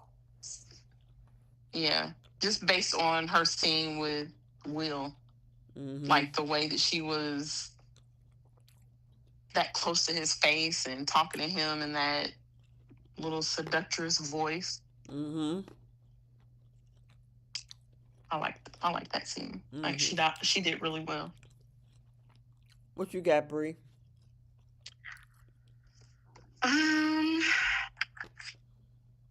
I'm gonna give it to the dollar store flowers that made its way to Bold and Beautiful. The dollar store flowers. Wow. Yeah. For real, that's exactly what I'm giving it to. You are too funny. I'm gonna give it to Dylan. I mean, Sydney Bullock too. That scene was pretty darn intense. And I give it a star of the week to that knife. It was really shiny too. It looked like it could do something. Right. I mean, even in the shadow, you see the shadow of it. I'm like, oh, I mean, they put that girl. camera up there. That knife was shining too, wasn't it? And that knife was like, "Ooh, I'm about to make my debut." Yep. I mean, pointy and everything could do some damage. The right person. Pointy. It requires expertise. Oh my God. She held it up like Michael Myers. Right. Too. Yeah, that whole scene was so ridiculous. Right. Everything about it. She automatically thought that the girl, that sounded like some freaky sneaky going on. That did not sound like somebody was getting like, attacked or something. You go get a knife like you finna do something to somebody. I'll also give an honorable mention to Rebecca Buddick, because I mean, like, if you would have thought this was Cinemax, the way that she was going. I will say this much, and like you say, you give your props to Rebecca Buddick, but the other Taylor from 3 years ago, Krista Allen. Krista. Can you imagine that scene with Krista? I would be all for that. I mean, she has the experience given the other show that she was on. You mean the years of experience of being in the Skinemax world. I mean, she would wear Deacon out. It probably would have been more a faster pace. I mean, but good for Rebecca. I mean, hey, if she ever wants to do Skinemax or Showtime, I mean, she got the vocals for it. Okay, I gotta ask. Derek Williams in the chat. He said, I gave Nathaniel that knife earlier. He was going to the Moser Hotel. What is the what? I don't know. I'm trying to figure out where he's going. I don't know who Nathaniel is. I have no idea. All right. Okay, so we gave star of the week, BTG. I'm gonna give that to Tamara Tooney. That is some A1 acting, and with her she played was like a medical examiner over on Law and Order.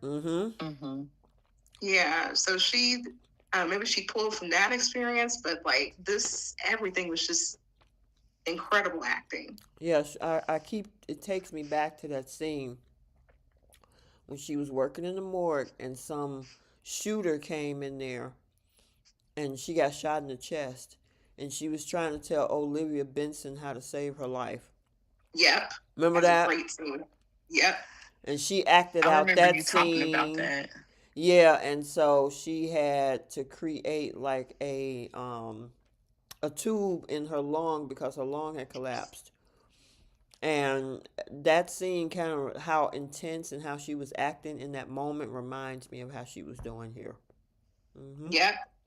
I actually went and watched that episode because I remember you telling us about that scene a while back. Yep. So you know what I'm talking about, right, Keish? I used to love me some SVU. Does it still? I did too. It was my favorite Law and Order they're like series.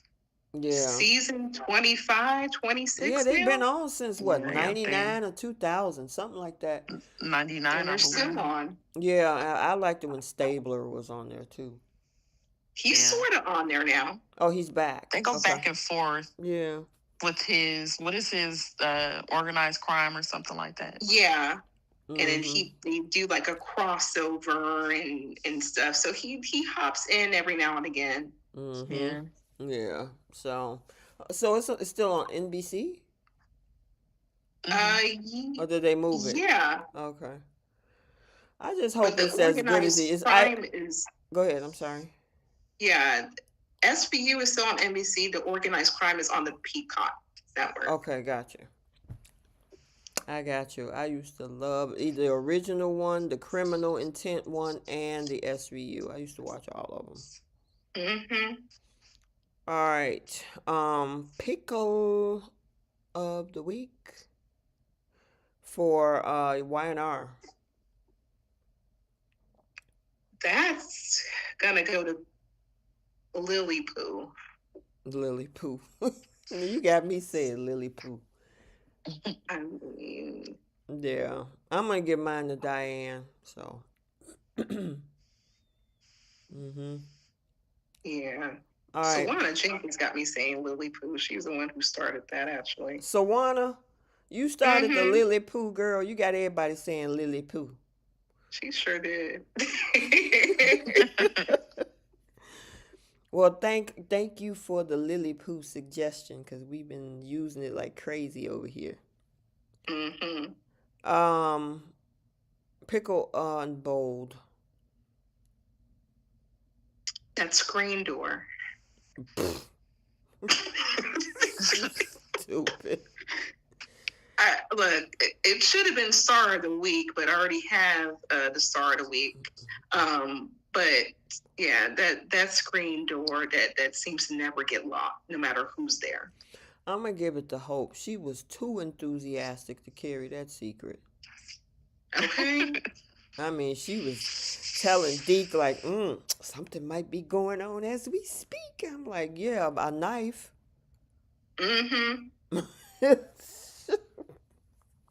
Ready to be used.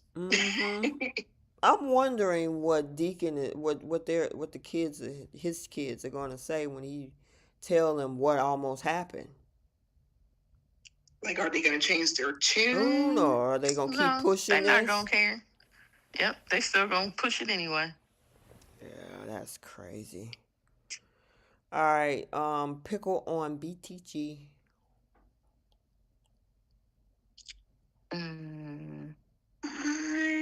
I really not I'm sure. gonna give it. Leslie got on my nerves this week. I mean, she just be doing too much.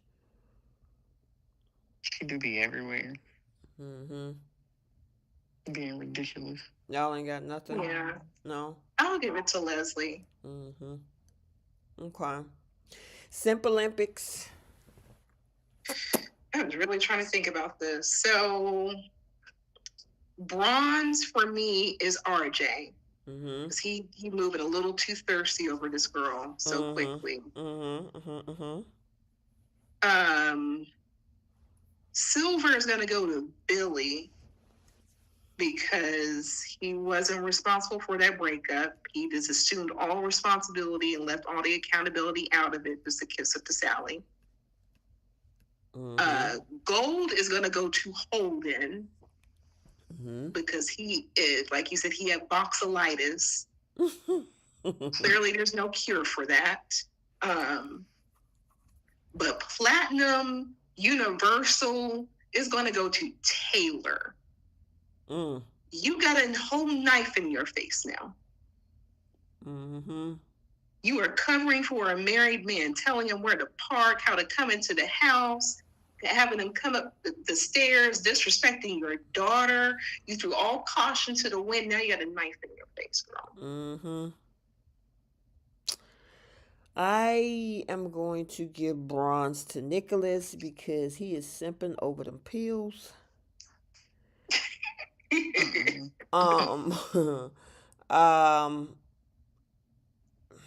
yeah, I'm gonna give RJ the next one. Because Silver. yeah, cause you doing too much. Chill out with the skinny dipping. I mean, gosh, you just got invited over for a lemon bar. Okay, eat the lemon Yeah. bar and chill out.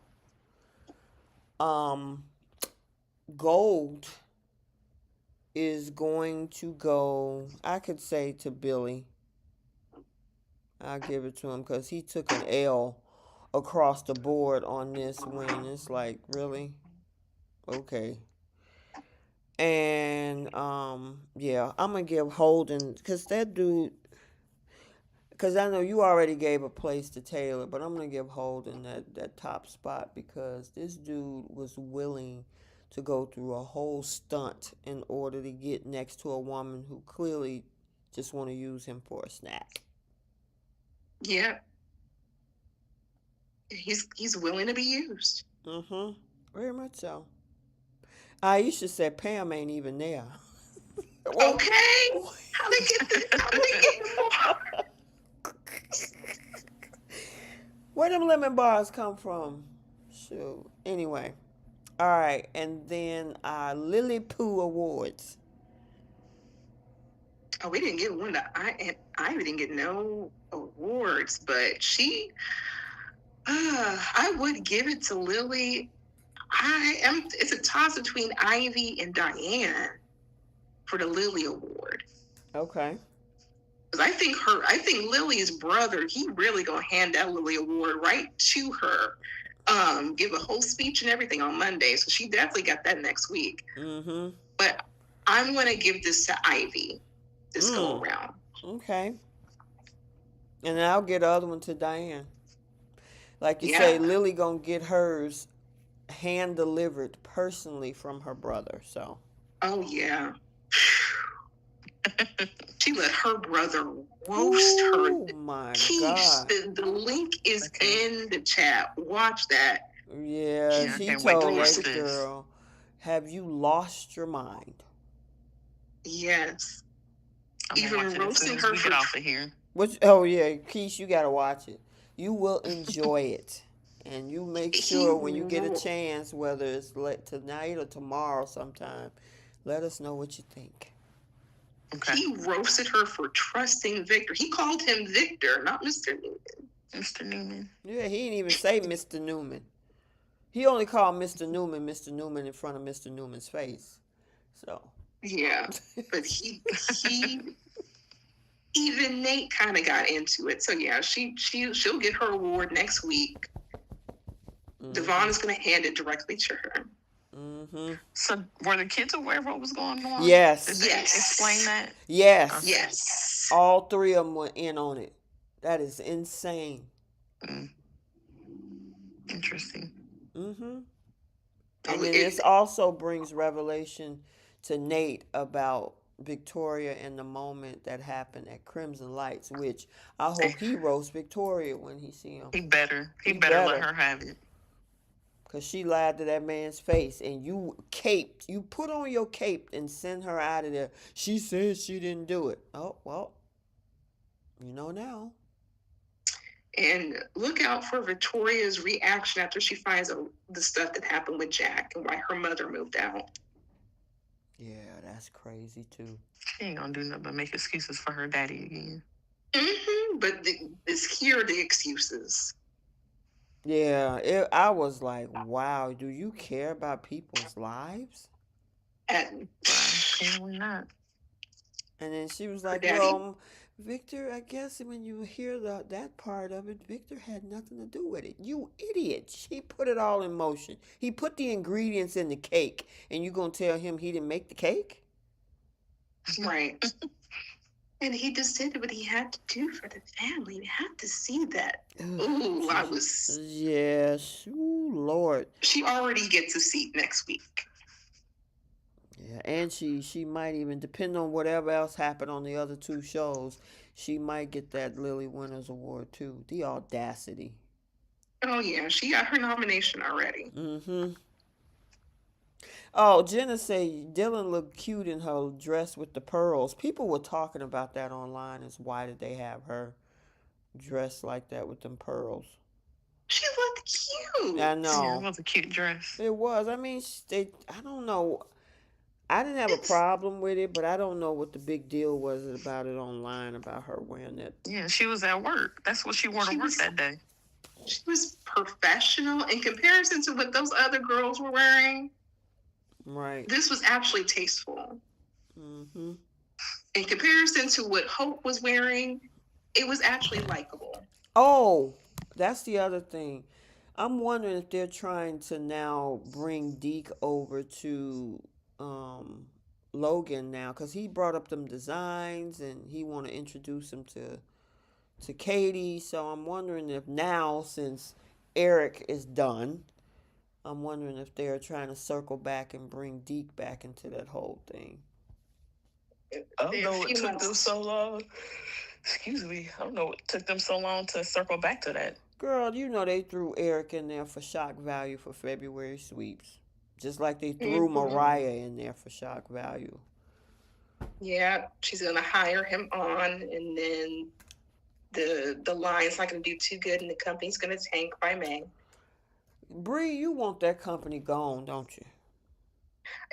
I just don't see it just lasting long at all. Mm-hmm. And plus, it's not even where he even really wants to be. And he's trusting his sister and her so-called fashion sense. It's already on a downward spiral from there. You silly. It says if you trust what Hope has to say, huh? You see how she was looking this week. Wow. She gets back with Liam, and all of her tastes, Just go. any taste that she had, is out the window. I know, right? And I needed to give Hope and Liam a seat too, because they living up in Brooke's house and not even living in the cabin no more. I was wondering about that too. Were they did they just happen to be up there, or do they live in the main house now? I don't live know. in the main house. Yeah, I guess they must stay. I mean, did they bring? I'm wondering, did they bring the cabin set because they moved, right? Yeah. Did we had a cabin set since they moved? No. Okay, so maybe they got rid of it. No, the last time we saw that cabin set was when Hope was breaking up with Carter. Oh wow. Mm-hmm. Okay. Then maybe they're gonna try to give him something else. I mean, honestly, they do need a house. Who's in that? Thomas don't live there anymore. Who's in Thomas's old house? We ain't seen that set in over a year. Yeah, that's so true. Because that was where I said that's where Taylor should be. Taylor should have lived. Right. Why is she not give her that house? Right. I mean, that's her son. She could have been like, you need a place to stay. I'm going back to Europe. Hey, why don't you stay at my house? Why is she staying over at Steffi's house when her son had a house that he's not even occupying right now? Exactly. Yeah. But since Daphne and Carter were talking about finding a place, if they keep Daphne around, that might be their place. So what are you going to do with his penthouse? Maybe that's too small. Maybe they could move Taylor there. Well, yeah, put Taylor. Oh, yeah, Taylor. Because she about to need someplace to stay when Steffi find out about it. real quick. Otherwise, she gonna be in that shoebox that she calls her office. Mm-hmm. I know, right? Because she ain't got no friends. She can't hop on anybody's couch. She can't stay over at Eric's house. Where's she gonna go? Exactly. That's a good question. All right, y'all. Y'all got anything else before we shut it down? No. We'll see what happens next week. Yep.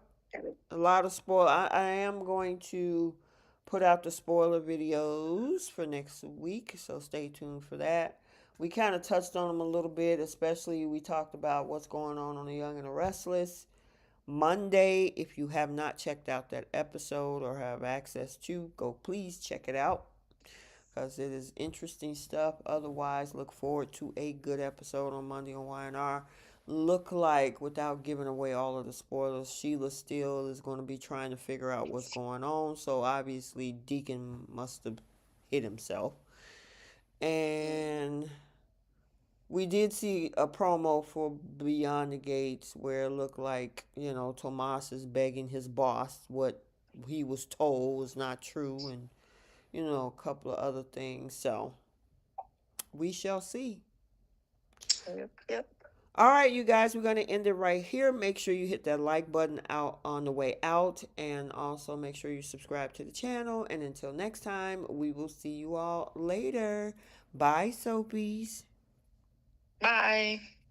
Bye, guys.